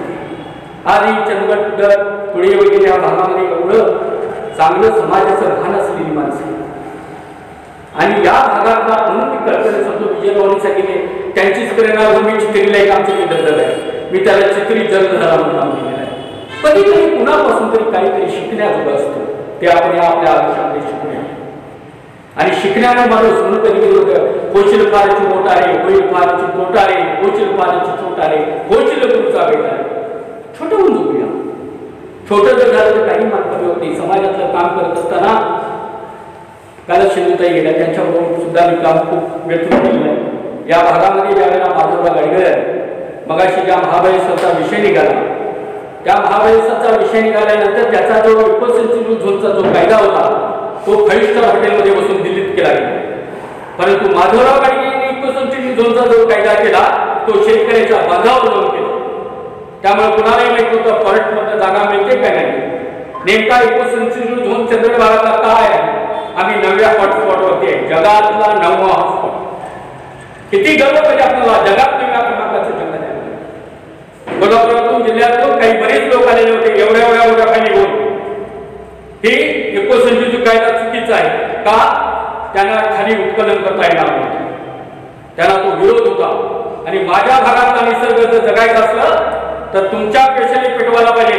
माझ्या भागातून कोणत्याही प्रकारची या नैसर्ग साधनेची कोणतीही वृत्ती हवी होता कामाने हे प्रत्येकाने ठरवायला पाहिजे. आज झाडाचा तापमानातला जर विषय बघितला तर देशाच्या तुलनेमध्ये आणि राष्ट्राच्या तुलनेमध्ये जगभरामध्ये आपण वृक्ष लावण्यामध्ये फार मोठ्या प्रमाणात कमी. आपण म्हणतो फक्त 2 कोटी झाडं लावली, 33 कोटी झाडं लावण्याचा सहभाग केला, किती जिवंत आहे. याची गणना केली जाते म्हणून हे प्रत्येक वर्षी एक पत्र येतो. माझा चिमणीसारखा छोटासा ज्या गडिंगचा नगरपक्षी मी चिमणी केला, मला कधी कधी म्हणजे म्हणायचं चिमणीवाला लहान लागायची नसते आयुष्यामध्ये जगताना. चिमणीवाला चिमणी एका जंगलाला आग लागलेली असते आणि आग लागल्यानंतर ती चिमणी आपल्या चोचीनं थोडं थोडं पाणी एकदा महाराज तुझ्या चिमणीने जंगल कधी विजलेलं का? तर ती म्हणते अरे ज्या वेळेला ही आग विजल आणि आग विजल्यानंतर ह्या आगीचा इतिहास लिहिला जाईल त्यावेळेला त्या इतिहासामध्ये माझं नाव असेल, तुझं नाव असणार नाही. म्हणून आपल्या आयुष्यामध्ये या स्वातंत्र्याच्या 75व्या वर्षानिमित्त असा काहीतरी आपण इतिहास घडूया की त्या इतिहासामध्ये आपलं नाव असतं. आज मी कधी गेलो तरी माझं काम केलं. लोक सांगतात आज मी गडिंगच्या कुठल्याही झाडाला जाऊन बघा तुम्हाला झेंड्याचे 3 कलर दिसतील. सगळ्या झाडांना 32,000 झाडांना झेंड्याचे कलर. युवकांनी प्रेरणा घ्यायला पाहिजे. आज माझ्याकडे 200 मुलं आहेत की त्या झाडामध्ये कोणत्या कुणाच्या झाडामध्ये कोणत्याच्या अंगणामध्ये कोणत्या प्रकारचं झाड आहे. बॉटनिकलची मुलं म्हणून आम्ही त्यांना ट्रेनिंग दिलं आणि आज ती 200 मुलं मुली काम करतात की आज GPS सिस्टीम आलेली आहे. खूप सोपं झालं. ते सिस्टीम लावली ना की ते झाड किती वर्षाचं आहे म्हणून त्यातली आम्ही 50 वर्षाच्या वरची जी झाडं आहेत त्यांना आम्ही हेरिटेज झाडं म्हणून घोषित करतो आणि त्याच्या बाजूनं या कालखंडामध्ये या वर्षभरामध्ये आम्ही त्यांना चांगल्या पद्धतीची कटेरी करतो. आज मुलांना चंद्रभरातल्या कुठल्याही मुलाला जर झाडांची नावं विचारलं ना अजिबात येत नाही, कारण झाडं शिकवलीच नाही. मुंबईची परिस्थिती आहे. दूध कोण देतो तो भैया दूध काढायला सुद्धा अक्कल नसते. ज्या वेळेला आम्ही शाळेत होतो दूध काढताना सकाळ संध्याकाळ पाट्टेवरती पट्टे बसायचे आणि मग अभ्यास करायचा. दूध काढताना सुद्धा तो पन्ना कसा गाय सोडते, म्हैस कसा पन्ना सोडते आणि हाताला स्पर्श कोणत्या प्रकारचा असते याचं नॉलेज असावं तरच आपल्याला कळतं की अगदी गर्व वाटायला पाहिजे मी शेतकऱ्यांचा मुलगा आहे. मी माझ्या आयुष्यामध्ये कारखान्यात सुद्धा एवढी म्हणून काम केलो, परंतु मी माझ्या मुलाला कायम सांगितलं तुझा बाप काय करतोय, तुझा बाप शेती करतोय हे तू गर्वानं सांग. माझा मुलगा ज्या वेळेला त्याला मी पप्पा काय करतो, मी म्हटलं BSc अग्री कर, लोकांना तुझा उपयोग व्हायला पाहिजे. आणि हे सगळं तत्वज्ञान आज परिस्थिती फार देशाची वाईट. मी झालेला मुलगा पुण्यामध्ये 15,000 रुपये मिळतो, लाखात एका त्याला लाखाचं पॅकेज मिळतं. त्यामुळे शिक्षणाकडे न जाता या पर्यावरण शेतीकडे सगळ्या आपापल्या जी शेती आहे चांगल्या पद्धतीची पर्यावरण शेतीतलं एखादं छानसं व्याख्यान असलं तर आपण ते एकदा पत्रकाराच्या निमित्तानं ज्या दातर मॅडम वगैरे आहेत त्यांच्या निमित्तानं आपण नियोजन करूया. तुम्हाला त्या चांगल्या पद्धतीनं नेमके पर्यटन काय आहे, पर्यटनाकडे जाताना त्याची ध्येय धोरणं काय, बँकेतले वगैरे सगळे मोठे लोक, कारण काय झालं हॉटेलसाठी लागणारे 100 प्रमाणे पर्यटनसाठी लागत नाही. एका लायसनवरती तुमचं सगळं काम होतं. त्यामुळे भविष्यामध्ये याच्यामध्ये भांडवलदारी लोक उतरण्याची मोठ्या प्रमाणामध्ये संधी. आता आम्ही लगेच या महिन्याभरामध्ये कोल्हापूर जिल्ह्याची पर्यटन संस्था निर्माण करतो. माझे श्री सुखदेव गेट म्हणून आहे. कलेक्टरांचाही चांगला सहभाग आहे. परवाच मी विजयरावना वगैरे कोल्हापूरचा डेव्हलपमेंट प्लॅन बाहेर पडलेला आहे. त्याच्यामध्ये तुमच्यातले काही पॉईंट्स आहेत, त्याच्यामध्ये काही कृती आहे म्हणून शोधक त्याची नजर पण असणं गरजेचं आहे.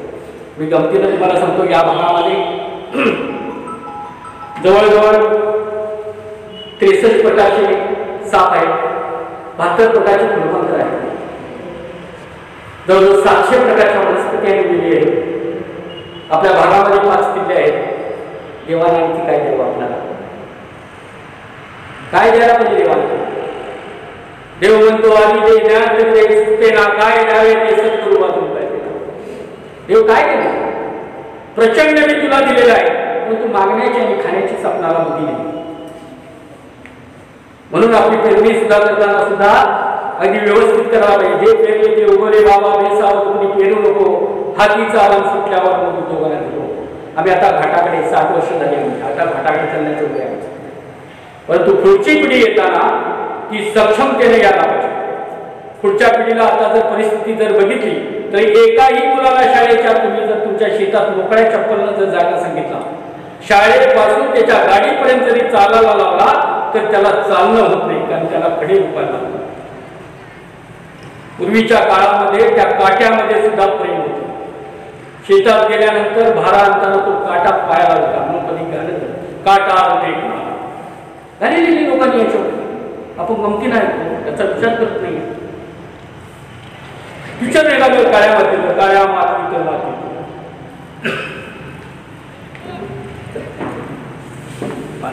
आणि मग हे सगळं करत असताना काठ्याचा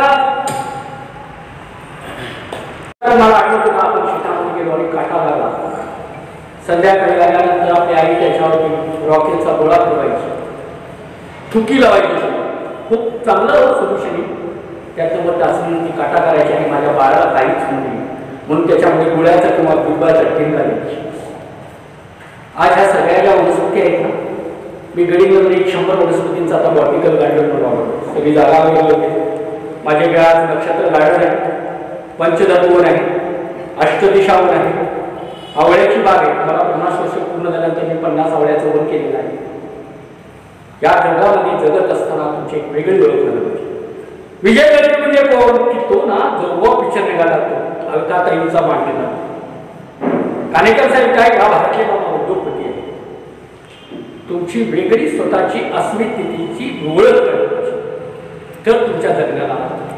नाही तर नाना पाटेकर म्हणतोय की या आझादी के जग में हे जडे पैदा हुए.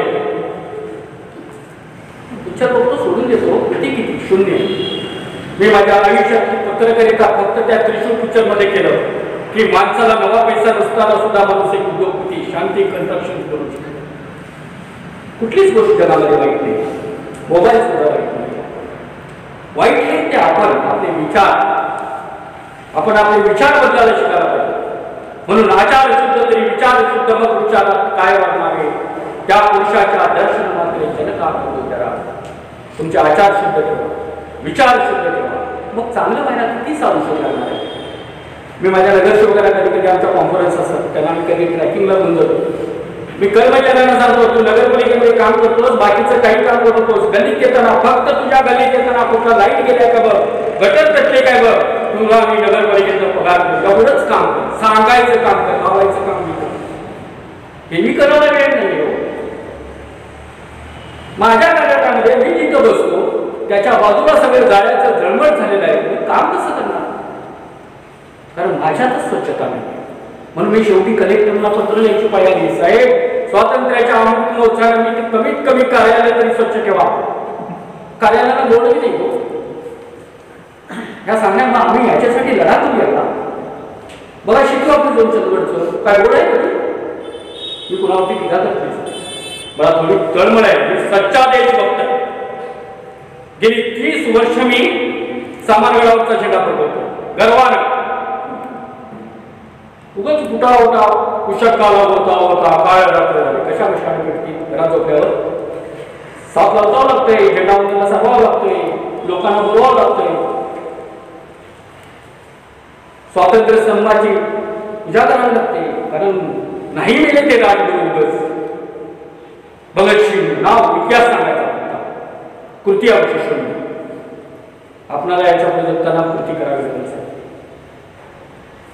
आणि मग असे लालबहादूर शास्त्री, भगतसिंग यांच्यासारखी लोक निर्माण होत असताना थोडा आपण पूर्वीच्या शेतीकडे जाऊया. ज्यांना आपल्याला परवा पुरस्कार दिलाय महिलेला, ते देशीवाला त्यांनी माहिती. कुणाला दिलं हो देशीवा? माझ्या एका आईकडे, म्हणजे माझ्या एका आईकडे तर तुमच्या खेड्यातल्या सगळ्या आईच्याकडे इतक्या बिया आहेत की त्या बियाचं जरी डेव्हलपमेंट केलं तरी आपल्याला खूप काही सेंद्रिय शेतीतलं खाता येते. परंतु आम्हाला हौस लागली. तुम्हाला गंमत सांगतो, आम्हाला शिकून सुद्धा आम्ही अशिक्षित आहोत. मी माझी गडीची परिस्थिती सांगतो. एखादा दाखला पाहिजे असतो तहसीलदार ऑफिसचा, मुलाला शैक्षणिक दाखला मिळणे बाबा छापील फॉर्म असतो, त्याच्यावर काय लिहायचं असतं? 3 नावं, अनंत भाऊ पाटील, राणा गडीवर, मुलाचं नाव. मी जातो गाडीवर त्याचा डॅग टाकतो, त्या समोरच्या काउंटरला जातो, 100 रुपये देऊन 500 रुपये खर्च येतो. मला पैसे देण्यात किती मोठा आनंद होतो, कारण लोकांनी मी साहेब आहे का बाबा तुला लिहिता येणार नाही का? म्हणजे कशामध्ये मोठापणा करायला 4 ओळीमध्ये माझा एक शैक्षणिक दाखला काढायला 500 रुपये मोठे पण वाटतात. साहेब 4 वाजता या पुढचा दाखला आणि आम्ही बोलायचं भ्रष्टाचार कशाला आम्हीच करतो. त्याला जबाबदार कोण आहे? तुम्ही तुमचं काम करायला शिका. आणि ते काम करायला शिकल्यानंतर भ्रष्टाचार होतो कशाला? तुम्हाला तुमचं नॉलेज नाही आहे का? मग आपण शिकून वाहतूक शिक्षणाकडे खऱ्या अर्थाने 21व्या शतकाकडे गेल्यानंतर माझा एक विषय आहे, खरोखर आपण आपल्या उज्ज्वलतेकडे गेलो की विनाशाकडे गेलो. मग आपण म्हणायचं 21व्या शतकाकडे गेलो. कशा असताना 21व्या शतकाकडे जाणार? सगळे खूप मोठे प्रश्न आहेत. फॉरेन वगैरे इकडची लोक सगळं आपलं अंकन करायला लागले, आपल्या वेदांचा अभ्यास करायला लागले, आपलं शास्त्र ते वाचायला लागले आणि ती लोक शनवायला लागले आणि त्यांचे नंगे कपडे, त्याचं काय वाईट आहे त्याचं काम आपण करावं लागलं. हे कुठेतरी बंद होतं.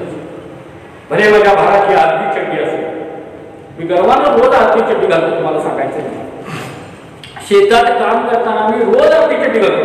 त्या माहिती आहे का, मी तुडियात सुद्धा होतो. अधिकारी म्हणून काम करताना मी अर्धी चड्डी, आमचा वैजूमामा आहे त्याच्या मापाने आम्ही 2 चड्ड्या शिकलो. त्याचे फायदे 2-3 आहेत. दिलेले शेंगा पण खिशात ठेवता येतात, सामान मी बरोबर आहे, कारण त्या चड्डीत एवढं काही बसतंय ना की तुमचा बाजार पण आणू शकता सध्याच्या पैशाच्या हिशोबाने. नको आपण दुसऱ्याचा अंकन करूया. इष्ट मी आहे तिथं मी राहूया. एवढी मोठी ज्ञानेश्वरी वाचल्यानंतर ज्ञानेश्वर काय म्हणते, ठेविले अनंते तैसेची राहा. तुम्ही ज्या परिस्थितीमध्ये आहात त्याच परिस्थितीमध्ये राहा. हे पहिलं ज्ञानेश्वरीतलं वाक्य. दुसरं वाक्य आहे, जे जे भेटले भूत ते ते मानी जे भक्त. तुम्ही जो प्रत्येक माणूस भेटतो तो परमेश्वराचं रूप आहे समूहाला.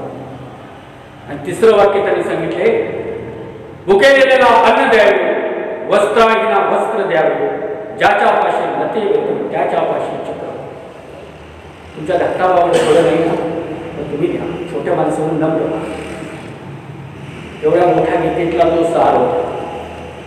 नेमका आपण जगतो कशासाठी? आपलं जगणं म्हणजेच एक आध्यात्म. दुसरं तिसरं काही करावं लागत नाही. मा कुठं गेलो देवळात राम राम राम राम म्हटलो तर देव नाही मिळतो. तो काय म्हणतो माहिती आहे का तुम्हाला? अरे मूर्ख माणसा, दगडाचा मला ठोकून ठोकून देव केलास, देवळात बसवलास आणि तू काय करालास? मी तर देवळात गेलो आणि देव झालो, तू सदा माणूस तरी बन. आणि म्हणून माणूस बनणे आपण माणसासारखं काम करू.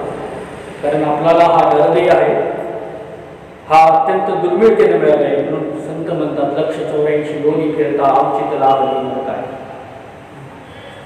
ही काया जी आहे ही अत्यंत दुर्मिळतेने मिळालेली आहे. आपण आपल्या शरीरापासून वरती केसापर्यंत जर विचार केला तर हे चांगलं राहण्यासाठी जंगलाचा अभ्यास करायला पाहिजे, जंगल राहायला पाहिजे आणि मग हे शरीर सगळं चांगलं राहणार. तुम्ही चांगल्या भाज्या खायला पाहिजे. अहो खूप चांगलं मी मार्केटिंग करतो. माझ्या गावाकडनं जमिनीमध्ये घातलेली चिमणी म्हणून 300 रुपये निघतो. लाच का बाळगता? जमिनीमध्ये खरं म्हणजे वरचं खाऊच नाही माणसाने. जमिनीच्या आत गाड्यात जे आहे ते खाऊ. मग आपल्याकडे बटाटो आहे, नांगर चिमणी आहे, माळी आहे, आपल्या जंगलामध्ये पेंढरे आहे, हळू आहे. काय नाही. आज शुक्रवार जर तुम्हाला डॉक्टरकडे पोरं म्हणून भावी म्हणून जातो, अरे आमच्याकडची चूर्ण खावा ना, प्रचंड प्रमाणामध्ये करवंद खावा, काटेकरची खावा, थांबणं खावा. करवंदाचं कधी लोणचं घालतो का आपण? कोणी माझ्या गावाकडे मी लहान कोणी असताना बाथरूमला जरी गेलो संडासला तर पाणी थोडं शिल्लक ठेवा आणि येताना त्यात करवंद टाकायची, कारण चिक लावून येईल आणि त्याच्यामध्ये झेंगा घालायचा आमची आहे आणि त्याच्यामध्ये भोपा करायची. आमचं साधा आहे ते खाऊया ना. आम्ही माझ्याकडे गमतीनं कधी कधी मी आमच्या जंगलातल्या भागातलं सगळं प्रेझेंटेशन करतो बाहेरच्या लोकांना. फणसाचे गिरे आहेत त्याच्यावरती पण मी तुम्हाला सांगतो. आमच्याकडे उपरी घाटकामध्ये पळेल तुडियामध्ये एक ठिकाण आहे चौकामध्ये, तिथून मोठी ढिगाची ढीग पण असते. तुकाराम मात्र म्हणायचे, वर दिसतील काटे काटे. हा भारत कुठं सुवर्णाने नाही आहे. आपल्या खरोखर सोन आहे, आपल्या मातीत सोन आहे. तुम्ही कधी जर गमतीने दुःख झालं तर माती लावून घ्या. गोट्यात जाणंच बंद झालं हो. त्यामुळं मुंबईमध्ये कृषी पर्यटन केलेलं आहे. तिथे शेणाचा वास द्यावा 200 रुपये घेतात. शेणाचा वास द्यावा असा वास घ्या आणि 2 वर्षाचं बुकिंग आहे.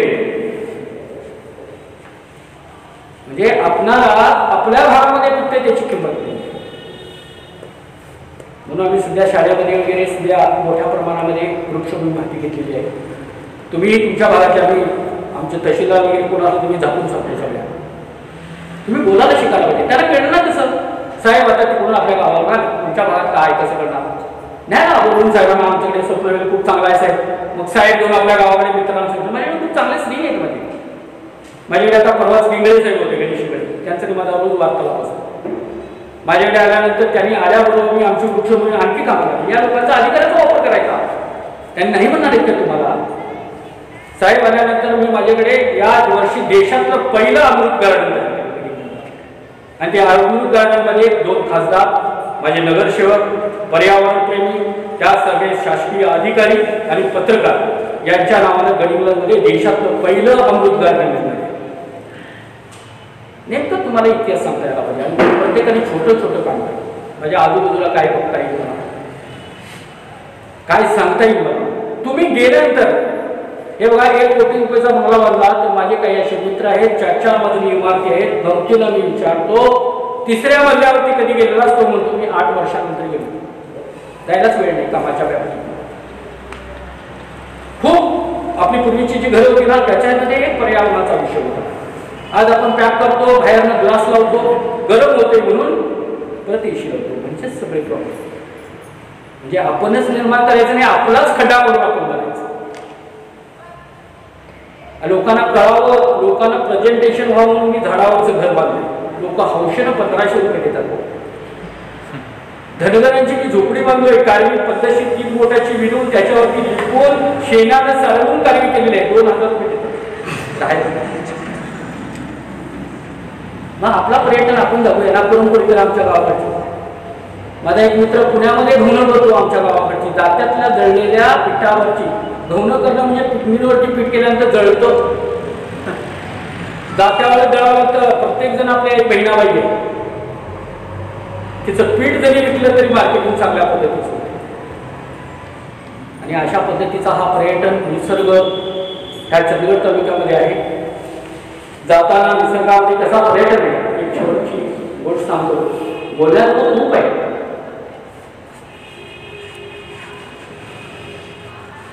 पूर्वी ब्रिटिश असायचे ते निघून गेले आणि आपल्या भागातला जो वेग आहे हा सगळा झाडाशी मगाशी म्हटलं की माणसाचं आयुष्य खूप सुंदर ते जीवन जगायला शिकावं. एक माणूस असतो देव असतो आणि तो माणसाला तयार करतो. आता माणूस तयार झाल्यानंतर त्याला काय करायला पाहिजे त्याला ऑक्सिजन लागणार त्याला बुद्धी लागणार. मग तो माणसाचा एक स्टॅच्यू तयार करतो आणि स्टॅच्यू तयार केल्यानंतर याला पहिली गोष्ट काय लागणार आहे तर ऑक्सिजन लागणार. म्हणून माझं पहिलं झाड वड प्रचंड प्रमाणामध्ये ऑक्सिजन पाहिजे असा वडला म्हणजे त्याला ऑक्सिजन मिळाला. ती बावली चालायला लागली करंट दिल्यानंतर ऑक्सिजननंतर माणूस चालत आला. माझं दुसरं झाड जे आहे ते पिंपळ तो बुद्धिमत्तेचा वृक्ष आहे. म्हणून पूर्वी प्रत्येक गावाच्या एका वेशीवरती एक पिंपळ लावला जायचा कारण तो न्याय निर्माण करण्याचा वृक्ष आहे. तुमच्या घरात कोणी पोरगं बोलत असलं तर त्याच्या पानावरती गरम भात द्या आणि त्याला घेऊन द्या ते पोरगं बोलायला लागतं. म्हणजे पिंपळ हा बुद्धिमत्तेचा वृक्ष आहे. म्हणून भारताचा भारतरत्न पुरस्कार सुद्धा पिंपळाच्या पानावर दिला. कधी आपण विचार करत नाही हा पिंपळाच्या पानावरती भारत एवढा सर्वोच्च पुरस्कार पिंपळाच्या पानावर एवढा मोठा साधू तो पिंपळाच्या झाडाखाली पंढरपुरात सोन्याचा पिंपळ येतो तिथं ज्ञानेश्वरांनी समाधी घेतली आजाद वृक्षाच्या बाजूला. आता त्याला जीव आला नंतर बुद्धी आली. बुद्धी आल्यानंतर माझं पेमेंट येतं. किती मोठा आहे मी बुद्धिवादी माणूस एक म्हणतो ना. मग तिथे चंदन आला. मग चंदन काय म्हणतो तू माझ्यासारखा स्वतः जळ आणि दुसऱ्यासाठी सुवास दे. मग माणूस तसा वागायला लागला.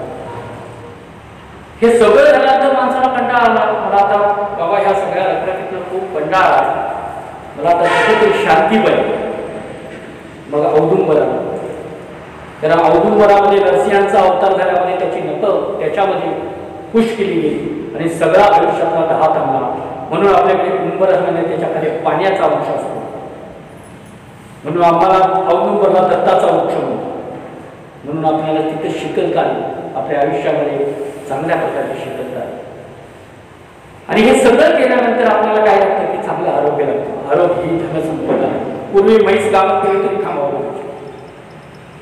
तसे त्याच्याबरोबर ती श्लोक पण द्यायचे चौकट्यावर. आता ते खांब गेले. मला आठवते माझ्या मामांच्या घरी, माझ्या घरी शिक्षक लोक असले ना, ते खांबावरती सुंदर अष्टाक्षराने ते खांबावरती शाळेवरती वगैरे लिहायच्या, म्हणी लिहायचे. आता त्या म्हणीही नष्ट झालेल्या आहेत. त्या म्हणीवरती आता एक पुस्तक सुद्धा करायची गरज आहे. जसं आमचे विजयराव चंदगडी भाषेमध्ये लिहितात, चंदगडची नेमकी भाषा काय आहे. खूप टिपिकल शब्द आहे तो, खूप छान गोडवा आहे. कधीतरी चंदगड भाषेत बोलतो, कारण या मातीशी मला खूप जिव्हाळ्याचं जातं. काही गेलीस, कल्ले गेलीस, कुठे गेलीस, बाहेर गेल्यावर काही कळत नाही हो. साधं म्हणून जरी त्याला PhD लोकांना सुद्धा ते लिही म्हटलं बोललेलं तर ते लिहितच काही की ते अवघड प्रश्न आहे. म्हणजे इंग्लिशपेक्षाही अवघड आहे इतके ते न कळणार. म्हणजे या सगळ्या गोष्टी जर आपण सगळं जर बघितलं तर शेवटी राहतो ते माणसाला आनंद देणारं आयुष्य लागतं. मग तिथं झाड लागतं ते फणसाचं. फणसाचं झाड काय आहे, पूर्वीच्या कालखंडामध्ये वेदामध्ये पळसाच्या पानामध्ये गरे दिले खायचे, खायला दिले जायचे. आणि त्याला रात्रभर तिथे झोपून घेतलं जायचं आणि रात्री त्याच्या पोटात दुखते का, पाय सुचतो का हे बघितलं जायचं आणि त्याच्यावरती नाडी निदान करायची. म्हणून हा नाडी निदान वृक्ष. आणि हे जगातलं अत्यंत दुर्मिळ झाड आहे की त्याला सोन्याचा कलर आहे फणसा. म्हणून ते सोनं आहे म्हणून वरती त्याला सिक्युरिटी काटे. त्याच्यानंतर जसं आपण लॉकर तयार करतो तसं त्याच्यामध्ये ते लॉकरसारखी जाळी घ्यायचा. त्याच्यानंतर गज आहे, त्याच्यावरती असे गज लावलेले आणि आत फणस. ते सोन्याचं झाड आहे. जितका फणस खाता येईल खा, मग तुमचं आयुष्य डॉक्टरकडे जायचं गरज नाही. तुमचं नाडी निदान करणारा वृक्ष आहे आणि तो फणस आपल्या भागामध्ये प्रचंड प्रमाणात आहे. म्हणून तुकाराम म्हणतात, बरं दिसतील काठी राहत गर्भाचे. आपल्यालाच आपल्या झाडांची, फुलांची, फळांची, पक्ष्यांची आवड लागते. त्या सर्व नावाचा मगाशी विजयरावांनी उल्लेख केला. माझी जी चिमणी बहिणीचा नगर पक्षी करताना माझी आई मला कडीवर घेऊन असताना एक घास चिंचा, एक घास लिंबूचा अशी लहानपणी मला म्हणायची. त्यावेळेला माझी आई असं काम म्हणायची मला करायचं नाही. मी आजही माझ्या आईला, माझी आई आज 92 वर्षाची, मी माझी आई आज यशोदा मला आई समजते. कारण 4 म्हशीचं दूध काढल्यानंतर एक अशी रवी घ्यायची आणि हाताला ती ओढायची. त्यावेळेला सगळेच करत होते, प्रत्येक घरामध्ये घालायची. ती गाडगी नष्ट झाली. मी तुम्हाला गमतीनं सांगतो, खानापूरमध्ये यामध्ये मोठ्या प्रमाणामध्ये इंडस्ट्री आहे. तिथं मातीची भडकी आहे, मातीचे ग्लास. तुम्ही सुद्धा वापरायला शिका, तुमच्या बायकांना शिकवा. मला गाडग्यात चालते पाहिजे, कारण गाडग्याचं खाणं याचे सर्व चांगलं सात्विक अन्न नाही. कुकर हा अत्यंत घातक आहे. कुकरमध्ये आपण रत्नागिरी चूस घाला किंवा बासुमती घाला, त्या कुकरमध्ये घातल्यानंतर त्याचा सगळा जो आहे तो शिट्टीतनं सगळा बाहेर जातो. फक्त भाताचा चोता, उसाचा रस काढल्यानंतर चोता, फक्त चोताचा. ह्या बारीक सारी गोष्टी पहिल्यांदा आपल्या घरात आपण बोलायला शिकायला पाहिजे. आपलं परिवर्तन आपल्यापासून करायला शिकायला पाहिजे. मग माझ्या गमतीनं सगळ्या विचारांना सांगतो, तुम्ही आज गेल्यानंतर बायकोला सांगा. घरात कधी संपलं म्हणायचं नाही. एक एनर्जी पॉवर आहे, ती त्याला म्हणते, ती यस यस यस म्हणते. आपण काय म्हणते, बायको आज हे संपलंय बघा, आज ते 8 केलंय बघा, तुम्ही म्हणू नका. आणायचं आलं म्हणा. काय म्हणायचं, आणायचं आहे. संपलं का म्हणतो, काय संपलं जगामध्ये, सगळं आहे पैसे दिले तुम्ही. पहिल्यांदा आपण बोलायला शिकायला पाहिजे. ही शिस्त आपल्याकडे यायला पाहिजे. 26 जानेवारी ना सदस्य आहे म्हणून पांढरा कपडा घालून नका कामा नाही. आदल्या दिवशी व्यवस्था झाली का बघा तुमच्या गावात. कधी माझं आपण भारतीय आहे, कमीत कमी या वर्षीचा 26 जानेवारी तरी चुकू नका. भले काय काम नसलं, सरकारी ध्वजारोहण 9:05 भारतात असतं, कोणीही तिथं आढळत नाही. काय अडचण काय आहे, ही शिस्त जी आहे माझ्या देशाचं राष्ट्र. मी गमतीनं, मी आयोगाला पण परवा म्हटलंय की गमतीनं ज्याला जनगणमन येत नाही, ज्याला भारताचं संविधान येत नाही, त्याला तिकीट पण दिलं का तुमच्या देशावरची तुम्हाला. माझ्या देशाविषयी गर्व पाहिजे, माझ्या गावाविषयी गर्व पाहिजे. माझं गाव खेड्याकडे चला, कसं खेड्याकडे जाणार? योजना खूप आहे, राबवणार खूप. माझा एक मित्र प्रभाव होता, विजयवाडी सांगितलं तसं पैसे होते, काय करू म्हणाला, तुला आनंद पाहिजे आहे की काय पाहिजे? तो म्हणाला मला आनंद पाहिजे. मी माझ्या मित्राला 16 एकर जमीन घेतली, कधी बघायचं असलं तर घ्या. मी माझ्याकडे डेव्हलप केली.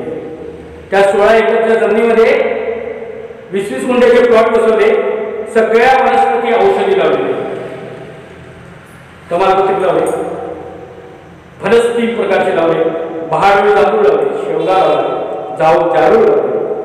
हे सगळ्या प्रकारचे सगळ्या 20-20 गुंठ्यामध्ये बसवले. 3 शेततळी केलेले आहेत, एक माशासाठी केलेला आहे, एक पोहण्यासाठी केलेलं आहे, एक बोटिंगसाठी केलेलं आहे. आपल्या शेतामध्ये इतके ओढे आहेत ना, त्या पाण्याचा जरी कोल्हापूर जिल्ह्यामध्ये 22 पाझर तलाव असलेला हा एकमेव जिल्हा. त्या भागामध्ये पाणी आहे, लाईट आहे, निसर्ग संपदा आहे. खरोखरच आम्ही सुवर्ण देशातले सुवर्ण नागरिक. म्हणून प्रत्येकानं आपापली सुरुवात जी आहे ती स्वतः सगळ्या आपण ओळखायला शिकायला पाहिजे. कधी तुमच्या शाळेतल्या ट्रिप असल्या तर आमच्याकडे मी मार्केटिंग करत नाही, परंतु तुमच्या भागामध्ये अशी संस्था ज्याला कोणाला करायचं आहे त्या निसर्गाची ओळख पाहिजे. माझ्याकडे चांगली टीम आहे. माझ्याकडे आकाशातील तारे ग्रह आणि ज्यात की माझ्या आईला ताकदीची पुन्हा कळते वरच्या ताऱ्यावर. मग मला कधी माहिती आहे का, तुम्हाला गमतीनं सांगतो, लोक सकाळी फिरायला जातात. का फिरायला जातो? त्यांना नेमकं फिरणंच माहिती नाही. फिरायला कशाला जायचं असतंय? एनर्जी क्रिएट करून. मग ती कळतो का? मग एनर्जी मिळते केव्हा? माणसानं सकाळी सूर्य ज्या वेळेला उगवणार आहे त्याच्या अगोदर फिरायला जावं आणि उलट येताना सूर्याची ती तापलेली कोर आहे ना ती आपल्या शरीरावर पडायला पाहिजे. त्यातनं जो येणारा जो ओझोन वायू आहे तो आपल्या अंगावर पडावा, असं फिरायला चालतं. हौशेनं जातोय आपण, मांजर फोटो असं सगळं गुंज नेमकं आपल्यासाठी जात नाही. आणि हे जगणं जे आहे ना, पूर्वी हे सगळं आमच्या खेड्यामध्ये योगा बी करावा लागत होता आणि काही करावं लागत. दुताना तुमचा अनुभव आहे हा, असे कपडे पडवले ना सगळं कामायचं.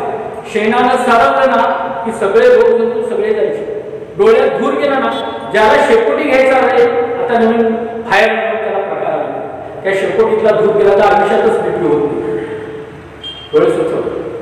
पूर्वी बायकांचे कांदी घालताना डोळे स्वच्छ व्हायचे. हा छोटा छोटा जो पर्यावरणाचा जो अभ्यास आहे हा एवढ्यात बोलून संपणारा नाही. आपण जगत असताना एका ध्येयानं प्रेरित होऊन आपण आपलं आयुष्य पुढचं कालखंड जे आहे पोरे पैसा आलो कशाला जाणार कुठे त्याचा प्रत्येकाने विचार करावा असतो. मी कोण आहे, माझं नेमकं उद्दिष्ट काय, मी कशासाठी जन्माला आलो. एखादंच कार्यक्रम साहेबसारखे येते की जी मगाशी सांगितलं मी विकणारा, आमच्याकडे रावसाहेबांना विकतो कापूर विकणारा होतो झाला. असे एखादे लाखादे लोकडांची चांगली चांगली चरित्र वाचा. निळकंठराव कल्याणची आणि 65 पायऱ्या उचलून पाणी भरायची, मग तो निळकंठराव कल्याणी बनला. टाटा बघा, मी टाटांशी बोललो. टाटांना मी विचारलं की तुम्ही इतके सगळे हे उद्योग कसे काय सांभाळता. ते म्हणाले मी काहीच करत नाही. त्यांना मी आर्थिक सोर्स पोचवतो आणि नाव मात्र मी माझं देतो. टाटांना मी एक अगदी अत्यंत आवडीचा प्रश्न विचारला, साहेब आपल्या आयुष्यातला आनंदाचा छंद होता. तर ते म्हणाले मी माझ्या केरळच्या शेतात गेलो, शेतमजूर काम करत होते आणि टाटा जेवायला एखाद्या केळीचं पान मांडलं. त्या दिवशी 65 लोक कामगार जेवायला होते. प्रत्येकाने ताटामध्ये एक एकच भाजी घातलेली होती. 65 भाज्याचा ताट हा एवढा मोठा भारतातला श्रीमंत टाटा कधीही जेवला नव्हता. हे माझ्या आयुष्यातलं सगळ्यात सुंदर क्षण झाले. असे आयुष्यातले वेचणारे सोनेरी क्षण तुमच्या सुद्धा आयुष्यामध्ये यावेत अशी मी परमेश्वरचं मी प्रार्थना करतो. आणि माझं लांबलेलं मी काही मोठा वक्ता वगैरे नाही. प्रॅक्टिकल नॉलेजमध्ये मी तुम्हाला खूप काही चांगलं सांगू शकत, बोलायला फार थोडं मला जमत नाही आहे. तरी पण तुम्ही सगळे शांत चित्तानं या पहिल्या पत्रकार दिनाचं औचित्य साधून तुम्ही सर्वजण आलात. माझे 2 तोडके मोडके शब्द ऐकला मी सगळ्यांना धन्यवाद देतो. मी थांबतो. जय हिंद जय महाराष्ट्र. या कार्यक्रमाच्या आपल्या प्रथम नागरिक कानिका मॅडम आणि आपल्याला आदरणीय व्हिडिओ साहेब तसेच अध्यात्म निसर्ग आणि ह्याच्यावर अत्यंत उत्कृष्टपणे आम्हाला प्रबोधन मार्गदर्शन आणि पुढची वाटचाल निसर्ग आणि अध्यात्माच्या ज्या जोडीची जी वाटचाल आहे याच्यावर अत्यंत उत्कृष्टपणे मार्गदर्शन करणारे पाटील सर.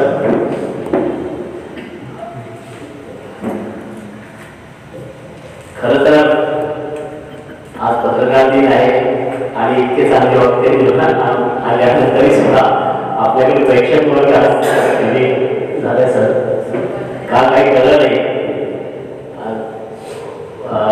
परंतु मला असं वाटतं की आपल्या समाजाचा एक चौथा स्तंभ आहे आणि अत्यंत अविरतपणे अत्यंत स्थिरपणे समाजाच्या ज्या काही उणीवा आहेत जे काही चांगले प्रसंग आहे जे काही चांगले गुण आहे चांगले व्यक्तिमत्व आहे या सर्वांचा निर्भीडपणे आपले पत्रकार मित्र हे आपल्या मित्रांच्या समाजासमोर आणत असतात.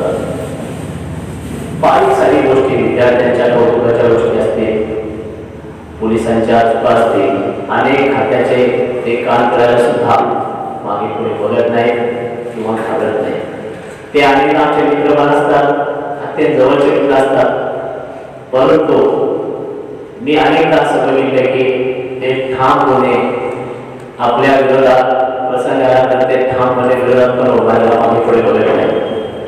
हे सर्व पत्रकार मित्र आपण करत आहात आणि यातूनच समाजाचा जो निर्भयपणा आहे शुद्धपणा आहे आपल्या पत्रकारितेमुळं हा हळूहळू का असेना त्याच्यामध्ये बदल घडत येत आहे आलेले आहे. आपण सर्वांनी अशाच प्रकारे ह्या समाजाला दिशा देणारे समाजातील अवगुणावर बोट दाखवणारे समाजातील चांगल्या व्यक्तिमत्वांचा भरपूर कौतुक करणारे भरपूर त्याचे कौतुक करणारे आणि ह्या सगळ्या गोष्टींना एकत्रित नेऊन एक चांगल्या समाज घडण्यासाठी आपण जे अविरतपणे प्रयत्न करत आहात त्याच्याबद्दल मी व्यक्तिशः आणि मी माझ्या पोलीस विभागातर्फे आपल्या सर्वांचं अभिनंदन करतो आणि आपल्या पुढील वाटचालीसाठी मी शुभेच्छा व्यक्त करतो. Thank you sir. चंद्रनगरीच्या प्रथम नगराध्यक्ष कानिका मॅडम, चंद्र परिषदेचे निरीक्षक आमचे मित्र सुरेखा साहेब, या ठिकाणी प्रेक्षकांमध्ये उपस्थित पाटील सर, सर्व पदाधिकारी, सर्वप्रथम सर्व पत्रकार मित्रांना पत्रकार दिनाच्या हार्दिक शुभेच्छा. खरं तर सर्व बोलता असताना कार्यक्रमाला एक तर आधी पैसे मेजवानी झाले असं मी समजेल. कारण फार दिवसातून एका राष्ट्रीय नाही करायला म्हणजे आज परिस्थिती आपली अशी आहे की सरांनी इतके विषय हाताळले आणि हे करत असताना मला तेवढं सांगायचं की आपण प्रशासनाचा इंटरेस्ट कसा घेऊ शकतो. कारण की प्रत्येक गोष्ट एखाद्या कोणत्याही स्पीचच्या आपल्याला करायचं असेल तर तिथं प्रशासनाला महत्त्वाचं असतं. आणि सरांनी सांगितलं आपलं की मी अमृतवन केलेलं आहे. तसं तो एक शासनाचा जे शासन निर्णय आहे की राशीवन करा, अमृतवन करा, स्मृतिवन करा, प्रत्येक गावाच्या बाहेर झालं पाहिजे. आणि त्याचबरोबर आता मला ते जाणवलं माझा फारसा कालावधी झालेला आहे, 1 वर्ष 4 महिने मला जाणवलं आपल्याकडे प्रचंड मोठ्या प्रमाणात पाऊस पडतो आणि त्या पावसाचा वेग आणि कालावधी हा खूप जास्त आहे. वेग पण तेवढाच आहे आणि कालावधी पण खूप मोठ्या स्टँडमध्ये पाऊस पडतो. नंबर ऑफ रेन आपल्याकडे जास्त असतात. त्याच्यामुळे काय होतंय आपल्याला ओढे जे आहेत त्या ओढ्याला ते सिंक्रोनाइज होत चालतं. म्हणजे आपण शेतीसाठी पूर्वी शेतीसाठी आपण जास्तीत जास्त म्हणजे शेतीखाली जमीन नव्हती, परंतु आता शेतीखाली जमीन आता असल्यामुळं आता आपले वृक्षतोड बऱ्यापैकी राहिले आहे. आणि वृक्षतोड झाल्यानंतर आता आपल्याला आवश्यक आहे की शेती आपल्याला टाळता येणार नाही, परंतु शेतीसोबतच आपल्याला त्याच्यासोबत आपल्याला जर करायचं असेल तर आपल्याला ॲग्रिकल्चर ॲग्रिकल्चर म्हणजे त्या ठिकाणीच आपल्याला गवत लागवड वृक्ष बांबूसारखी इतर वृक्ष जमिनीची धूप आपल्याला कमी करतात. कारण की आज आपण बघितलं तर लाखो टन माती आता आपली समुद्रात वाहून जाते आणि जवळपास 1 इंच मातीचा जर थर तयार व्हायचा असेल तर कितीतरी वर्ष लागतात. खूप लाखो वर्ष लागते एक इंजुमाचं घर तयार व्हायला. आणि जर आपण हे टाळायला असेल तर सुपीकता मी आता सर याच्यापूर्वी नंदुरबार माझं पोस्टिंग होतं त्या ठिकाणी असं होतं की ट्रायबल बेल्टमध्ये जमीन उतारावर शेती केली जायची. आणि मग तिथं पूर्वी आपण ते वाचलं असेल ऐकलं असेल की झूम नावाचा एक शेती प्रकार होता, शिफ्टिंग कल्टिव्हेशन. म्हणजे बाबा एक 4-6 वर्ष एखाद्या पट्ट्यामध्ये शेती करायची, थोडंसं उत्पन्न कमी यायला लागलं की दुसरीकडे जायची झाडं तोडायची आणि त्या ठिकाणी शेती करायची. म्हणजे आपण आता तिकडं थोडंसं तिकडं चाललोय. जर आपल्या माणसाचं आपल्याला वाचवता आलं तर त्यासाठी आपल्याला जेवढं शक्य करता येईल तेवढं आपल्या बांधल्याकडे तर आपण वृक्ष लागवड 2 लागवड केली. आता आपण वृक्ष लागवड का करत नाही, कारण त्याच्या खाली मग आपल्याला कुठलं पीक आपल्या येते झाडाच्या सावलीमुळे आपण म्हणतो. पण हे करत असताना आपण मिक्स क्रॉपिंग आहे ते पण आपण केलं पाहिजे. आणि ते करत ते झालं तर जमिनीच्या बाहेर म्हणजे गावठाणाच्या बाहेर झालं. गावठाणाचे जर आपलं करायचं असेल तर आज आपण रोजगार हमी योजना आहे, त्यानंतर 15वे तळग आहे, असं नियोजन आपण जर योग्य केलं. कारण की 15वे तळगामध्ये पूर्वी जर आपण शासन निर्णय बघितले तर ते कधी जनरेट अशा 8 शासन होते, परंतु आता जे शासन निर्णय लागलेत ना ते निर्देशात्मक म्हणजे जसे आपले मार्गदर्शक तत्व आहे त्या टाईपमध्ये आपल्याला येत आहे. आणि याच्यामध्ये हे दोन्ही आपण सगळ्या चांगले सांगण्यात घातली तर आता आपल्याला 1500पेक्षा कमी लोकसंख्या असलेल्या गावामध्ये किंवा त्याच्यापेक्षा जास्त लोकसंख्या असलेल्या गावामध्ये आपल्याला सांडपाण्याची घनकचरा व्यवस्था हे जर आपण चांगल्या रीतीने केलं तर आता आपण बघितलं तर प्लास्टिक सिंगल यूज प्लास्टिकचा आपण ग्रामपंचायत ठराव घेतले सगळं झालं, परंतु सिंगल यूज प्लास्टिकचा वापर जो आहे ना तो आता काही आपला कमी झालेला आहे. आताही आपण त्याचं आपल्याकडे जेवढं प्रक्रिया करण्याकडे काही साधन नाही. तर तालुक्याला मला फक्त एक सगळ्यांना आपल्याला एक आव्हान आहे की मला मिड पॉईंटला तालुक्यात एखादी ग्रामपंचायतीची जागा आवश्यक आहे की त्या ठिकाणी आपल्या तालुक्याचा प्लास्टिक प्रक्रिया केंद्र चालू होऊ शकतो. आणि प्रत्येक गावामध्ये प्लास्टिक संकलन शेड उभारलं की त्याच्या माध्यमातून आपण जर प्लास्टिक कलेक्शन जर करायला सुरुवात केली त्याची प्रक्रिया जर आपण त्या प्रक्रिया केंद्रावर जर आपण केली तर त्याच्यापासून आपली IIT चेन्नईमध्ये हा प्रयोग झाला होता. IIT चेन्नईनं ते प्रोफेसर साहेब, व्हिडिओ बोर्डे साहेब, या कार्यक्रमाचे प्रमुख पाटील साहेब, चंद्रगावचे चेअरमन कानेकर साहेब, उपस्थित उत्साहीच्या सरपंच मॅडम, तसेच माझे सहकारी नगरसेवक, पत्रकार बंधू, प्रथम पत्रकार दिनाच्या आपल्या सर्वांना मनपूर्वक शुभेच्छा देते. पत्रकार हा समाजाचा आरसा असतो असं मी मनापासून सांगेन, कारण याच्या लेखणीतून सामाजिक बांधिलकी जपली जाते, मनोरंजन, प्रबोधनात्मक असे बरेच जे विषय असतात ते मांडले जातात. कोरोनासारख्या महामारीमध्ये सुद्धा त्यांनी खूप उत्कृष्टरित्या आपलं काम केलेलं आहे. त्याच्या पुढील वाटचालीसाठी पुन्हा एकदा मनपूर्वक सांगते. धन्यवाद. पत्रकार दिनाच्या पहिल्या सगळ्या पत्रकार बंधूंना शुभेच्छा देतो. पत्रकार उपस्थित सर्व पत्रकार, आजचे व्याख्यान दिलेले आनंद पाटील साहेब, उपस्थित आमचे गुरुवर्य पाटील सर, सर्व नगरसेवक, चंदगड पोलीस स्टेशनचे आमचे तळेकर साहेब, उपस्थित सर.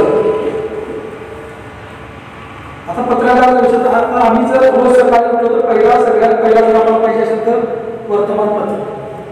किती जरी सोशल मीडियावर आम्ही जरी हे केलं, मोबाईलवर बघितलं तरी वृत्तपत्र वाचण्याशिवाय आपला वेळच जात नाही आणि चैनी पडत नाही. कुठली जरी आम्ही आता समजा राज्याच्या देशाची बातमी असेल, राज्याची बातमी असेल, जिल्ह्याची असेल, तालुक्याची असेल, तर तालुक्यातल्या बारीक सारीक गोष्टी सुद्धा त्या आमच्या त्या वृत्तपत्रामध्ये आम्हाला वाचायला होतात. त्याच्यामुळे थोडंसं आमचं ज्ञानामध्ये थोडीशी भर पडते ती पत्रकारिता. तर पहिल्यांदा सगळ्यांना परत एकदा शुभेच्छा देतो. आणि माझा मगाशी उल्लेख केला की साहेबांनी मिठाचा व्यवसाय सुरू केला, तर मी खरंच 80-79 साली सर मी मिठाचा व्यवसाय लहानपणी करायचो. वयाच्या 10-11 वर्षापासून गुरुवाची शाळा असायची आमची सकाळची, त्यावेळेला 4-5 पोती मी तिथं गाड्या टाकायला सांगायचं, दिवसभर ते विकायचं, संध्याकाळी 5-6 पर्यंत.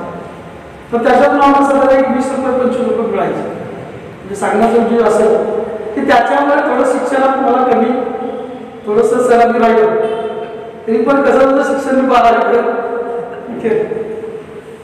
तरी पण आणि असे व्यवसाय छोटे मोठे करताना मी बरेचसे सर मी धंदे केले की तुम्हाला सांगतो पाटील साहेब 8-9 धंदे केले. मला वाटतं 8-9 धंदे कोणी केले नसते. पहिला मिठाचा व्यवसाय केला. त्या 82-83 साली बाजार तेल विकायचं व्यवसाय केला. 86ला ओळख करता विकायचं 10,000 करता विकायचं केलं.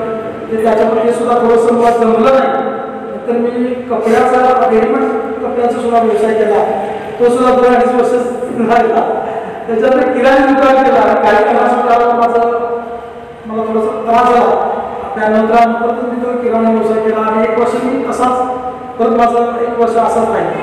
त्याच्यानंतर मी परत थोडासा किराणा विक्री बाजार चालू केला. त्याच्यानंतर मी साधारण 10 वर्ष मी तो धंदा 2005 सालात केला. त्याच्यात आमच्या घरात 94-95 एकत्र काजू भेटली होती.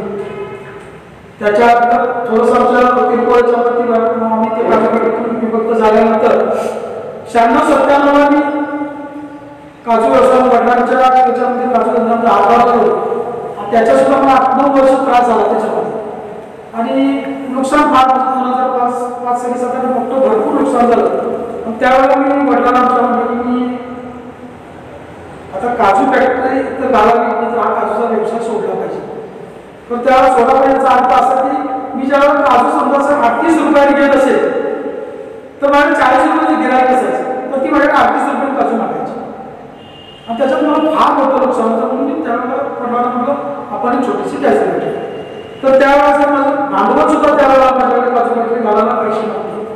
माझ्या अंगात 2,85,000 रुपये लोकांचं देणं. तर 2,85,000 रुपये देणं असताना मी त्यावेळेला ह्याचा चंद्रकांतच्या समिती डायरेक्टर झालो, संचालक. त्यावेळेला मला एक माझे मित्र होते, त्यांनी मला सांगितलं की एक छोटीशी जागा घे. त्यावेळेला मी कर्जातच ती जागा त्यावेळेला 2 लाख रुपयाला एकरला घेतली होती. आणि त्याच्यानंतर ते 2005 नुकसान झाल्यानंतर मग वडिलांना म्हटलं छोटीशी काजू फॅक्टरी म्हणजे मला आमच्याकडे भांडवल आहे आणि काजू फॅक्टरी कशी घाला. तर मला त्याच्या चंदगड अर्बन बँकेच्या सर्व संचालकांनी सांगितले तो आमच्याकडून लोन घेऊ आणि तो काजू फॅक्टरीला. तेव्हा मला सहकार्य केलं. जवळजवळ चंदगड अर्बन बँकेने मला त्यावेळेला 15 लाख रुपयाचं लोन दिलं. त्याच्यानंतर मला रवाना पतसंस्थेने 20 लाख रुपयाचं लोन दिला. त्यावेळी तिथून माझी घोडदौड चालू झाली. आणि 2006 साली मी साधारण रोज मी 3-4 पोटी काजू फोडत होतो. पहिल्या वर्षी साधारण 100 टन काजू फोडतो. त्याच वर्षी जवळजवळ 6-7 लाख रुपये त्याच्यातून प्रॉफिट झालं. त्याच्यानंतर माझी जी घोडदौड चालू झाली ती 2014-15 पर्यंत तरी मला काही कमी पडलं नाही. दरवर्षी माझं प्रॉफिट वाढत गेलं. आणि 14-15ला थोडंसं धंद्यामध्ये मंदी यायला चालली. तुम्हाला पण माहिती आहे, तुम्ही पण व्यवसायामध्ये होता. तर 15 सालापासून थोडंसं धंद्याला चालू झालं. आणि त्याच्यानंतर काजू फॅक्टरी वाढली. आता काजू फॅक्टरी वाढत गेल्या त्याच्यावर आम्ही काही बोलू शकत नाही. परंतु त्या वाढल्यानंतरचा परिणाम काय झाला तर प्रोडक्शन आता झालं. मागणी कमी आणि प्रोडक्शन अति झाल्यामुळे या धंद्याला थोडेसे दिवस बेकार आहे. आणि जवळजवळ ज्यांनी काजू फॅक्टरीनंतर भरपूर झाले. चंदगडमध्ये मला वाटतं 10-15 तालुक्यामध्ये जवळजवळ 100-150 काजू फॅक्टरी झाल्या. आज त्याच्या कमीत 60 काजू फॅक्टरीमध्ये जर तुम्ही जर त्याचा शोध घेतला पत्रकारांनी सुद्धा तर त्या काजू फॅक्टरी का बंद आहे ते सुद्धा तुम्ही त्याच्यामध्ये बघितलं पाहिजे. तर त्या बंद काय तर मध्ये 18-19 एक असा मोठा त्या व्यवसायामध्ये आलं की जर डब्यात मुंबईला वाशिमला टाकत होतो, पुण्याला टाकत होतो. तर आज माल आम्ही टाकलेला कमीत कमी 6 महिने होत नव्हतो. 6 महिने पैसे येत नव्हते. तोपर्यंत त्याच्यामध्ये घोरटे लोक आहेत. या धंद्यामध्ये घोरटे लोक आहेत. ते घोरट्या लोकांनी 3-4 महिन्यांना पेमेंट व्यवस्थित दिलं. 7,500 रुपयाला 320 विकणारा आमचाच माल आमच्याकडेच घ्यायचा. तो 700 रुपये विकायचा. म्हणजे याच्यामध्ये कुठेतरी पाणी नव्हतं असं आम्हाला नंतर आमच्या लक्षात आलं. मी त्याच्यामध्ये आलो तर तुम्ही माझे पैसे मला समजल्यानंतर मी लगेचच जवळजवळ मी काढून घेतले. परंतु बाकीचे याच्यामध्ये आले आज कमीत कमी चंदगड तालुक्यामध्ये 40 कोटीचा वाढ. आणि तो चंदगडमध्ये जवळजवळ 10 कोटीचा चंदगड गावामध्ये 10 कोटीपेक्षा ही जास्त आहे. आणि आज जे काजू कारखान्यावर अडचण आले त्याचं कारण तर एखादा व्यवसाय करताना प्रत्येकाने सुद्धा व्यवसाय वेगवेगळा करा, एकाच तऱ्हेचा व्यवसाय असू नये. आता अण्णासाहेब पाटील महामंडळ आहे, त्यांना आम्ही पतपुरवठा करतो. आम्ही जवळजवळ 2-2.5 कोटी रुपये चंदगड अर्बन बँकेमार्फत दिले. त्यांना आम्ही त्यांना प्रत्येक वेळेला सांगतो, म्हणजे त्यांना ज्याची प्रकरण आम्ही करतो, काजूचा धंदा करणार असेल तर तुला प्रकरण देऊ शकत नाही. तर का तर धंद्याचा अतिरेक झाला. तुम्ही वेगवेगळे व्यवसाय करा, आम्ही तुम्हाला त्याच्यामध्ये आम्ही तुम्हाला प्रोत्साहन देतो. मग ज्याचा जर युनिट चालू आहे त्याला आम्ही ते देतो, त्याच्याबद्दल काही नाही. प्रत्येकाने व्यवसाय करा. आणि लोकांच्या बोलल्याप्रमाणे दगडी साहेब म्हणते पर्यटनाबद्दल बोलत होते, तर आमची लोक अजून आमच्याकडे पर्यटनचं तेवढा मोठा हे झालेलं नाही. तर आमच्या इथल्या मला वाटतं पुढाऱ्यांनी सगळ्यांनी मिळून चंदगड हे ठेवलेलं आहे. चारी बाजून त्याचा विकास झालेला आहे. तिथे पुढारी जर म्हणत आलं ते वाटत ते करू शकतात. खासदार असतील, आमदार असतील, मंत्री असतील. तर आमचा जो निसर्ग आहे तो सिमेंटच्या डोंगराचा नाही. आमचा जो निसर्ग जो आहे तो ओरिजिनल आहे. तुम्ही तिथं जर गेल्यानंतर तुम्हाला शुद्ध हवा तिथं, आणि तिथं जे रंगणार पक्षी प्राणी सगळं तुम्हाला बघणार. आज जर पाचगणीला गेलं किंवा महाबळेश्वरला गेलं किंवा भेटायला गेलं तिथं सगळे मोठे मोठे व्यवसाय झाले. तिथं फक्त सिमेंटचे डोंगर असतात. कारण मी हल्ली गेलो तर त्याला सगळं ते बघितलं. तर आमच्या इकडे बघण्यासारखं आहे. आपलं घरचं सोडायचं आणि परक्याच्या पाठी लागायचं असला आहे. तर आपल्या इकडे चांगलं आपण त्याची प्रसिद्धी दिली पाहिजे, तर आपल्याला तालुक्यामध्ये लोक येतील भरपूर. तर हे सगळं पत्रकार बंधूंनी करावं त्याचं. आणि पत्रकार बंधू करतात, वेळोवेळी पेपर बघतो. चंदगडमध्ये स्वप्नवेल पॉईंट आहे, पारगड आहे, आणि हे सगळं त्यांनी हे करतात. त्याबद्दल मी पत्रकारांना परत एकदा शुभेच्छा देतो. आणि आज मला एक अध्यक्ष भाषणाला मला बोलायला थोडंसं काय चुकलं असेल तर मी सगळं समस्यांचं माफी मागतो आणि इथंच थांबतो. जय हिंद, जय. या कार्यक्रमाचा औपचारिक भाग म्हणून आभार प्रदर्शन मी उपाय. या कार्यक्रमाला प्रमुख पाहुणे व प्रमुख वक्ते म्हणून आम्हाला जे लाभले त्यानंतर परिसर चंदगडचे अनेक पैलू त्यांनी उलगडून आणि कसे सांगून आपल्याला चंदगड कसं आहे ते सांगितलेलं आहे. त्याबद्दल मी चंदगड तालुका पत्रकार संघाच्या वतीनं त्यांचा आभार आहे. त्याचबरोबर ज्यांच्या पाठबळामुळे असेल किंवा ज्यांची थाप आमच्या पाठीवर या पत्रकार संघाच्या पाठीवर आहे त्यांच्यामुळे कार्यक्रम शक्य झाला. ते या कार्यक्रमाचे अध्यक्ष दयानंद कानेकर साहेब यांचे मी आमच्या पत्रकार संघटनेच्या वतीने आभार आहे.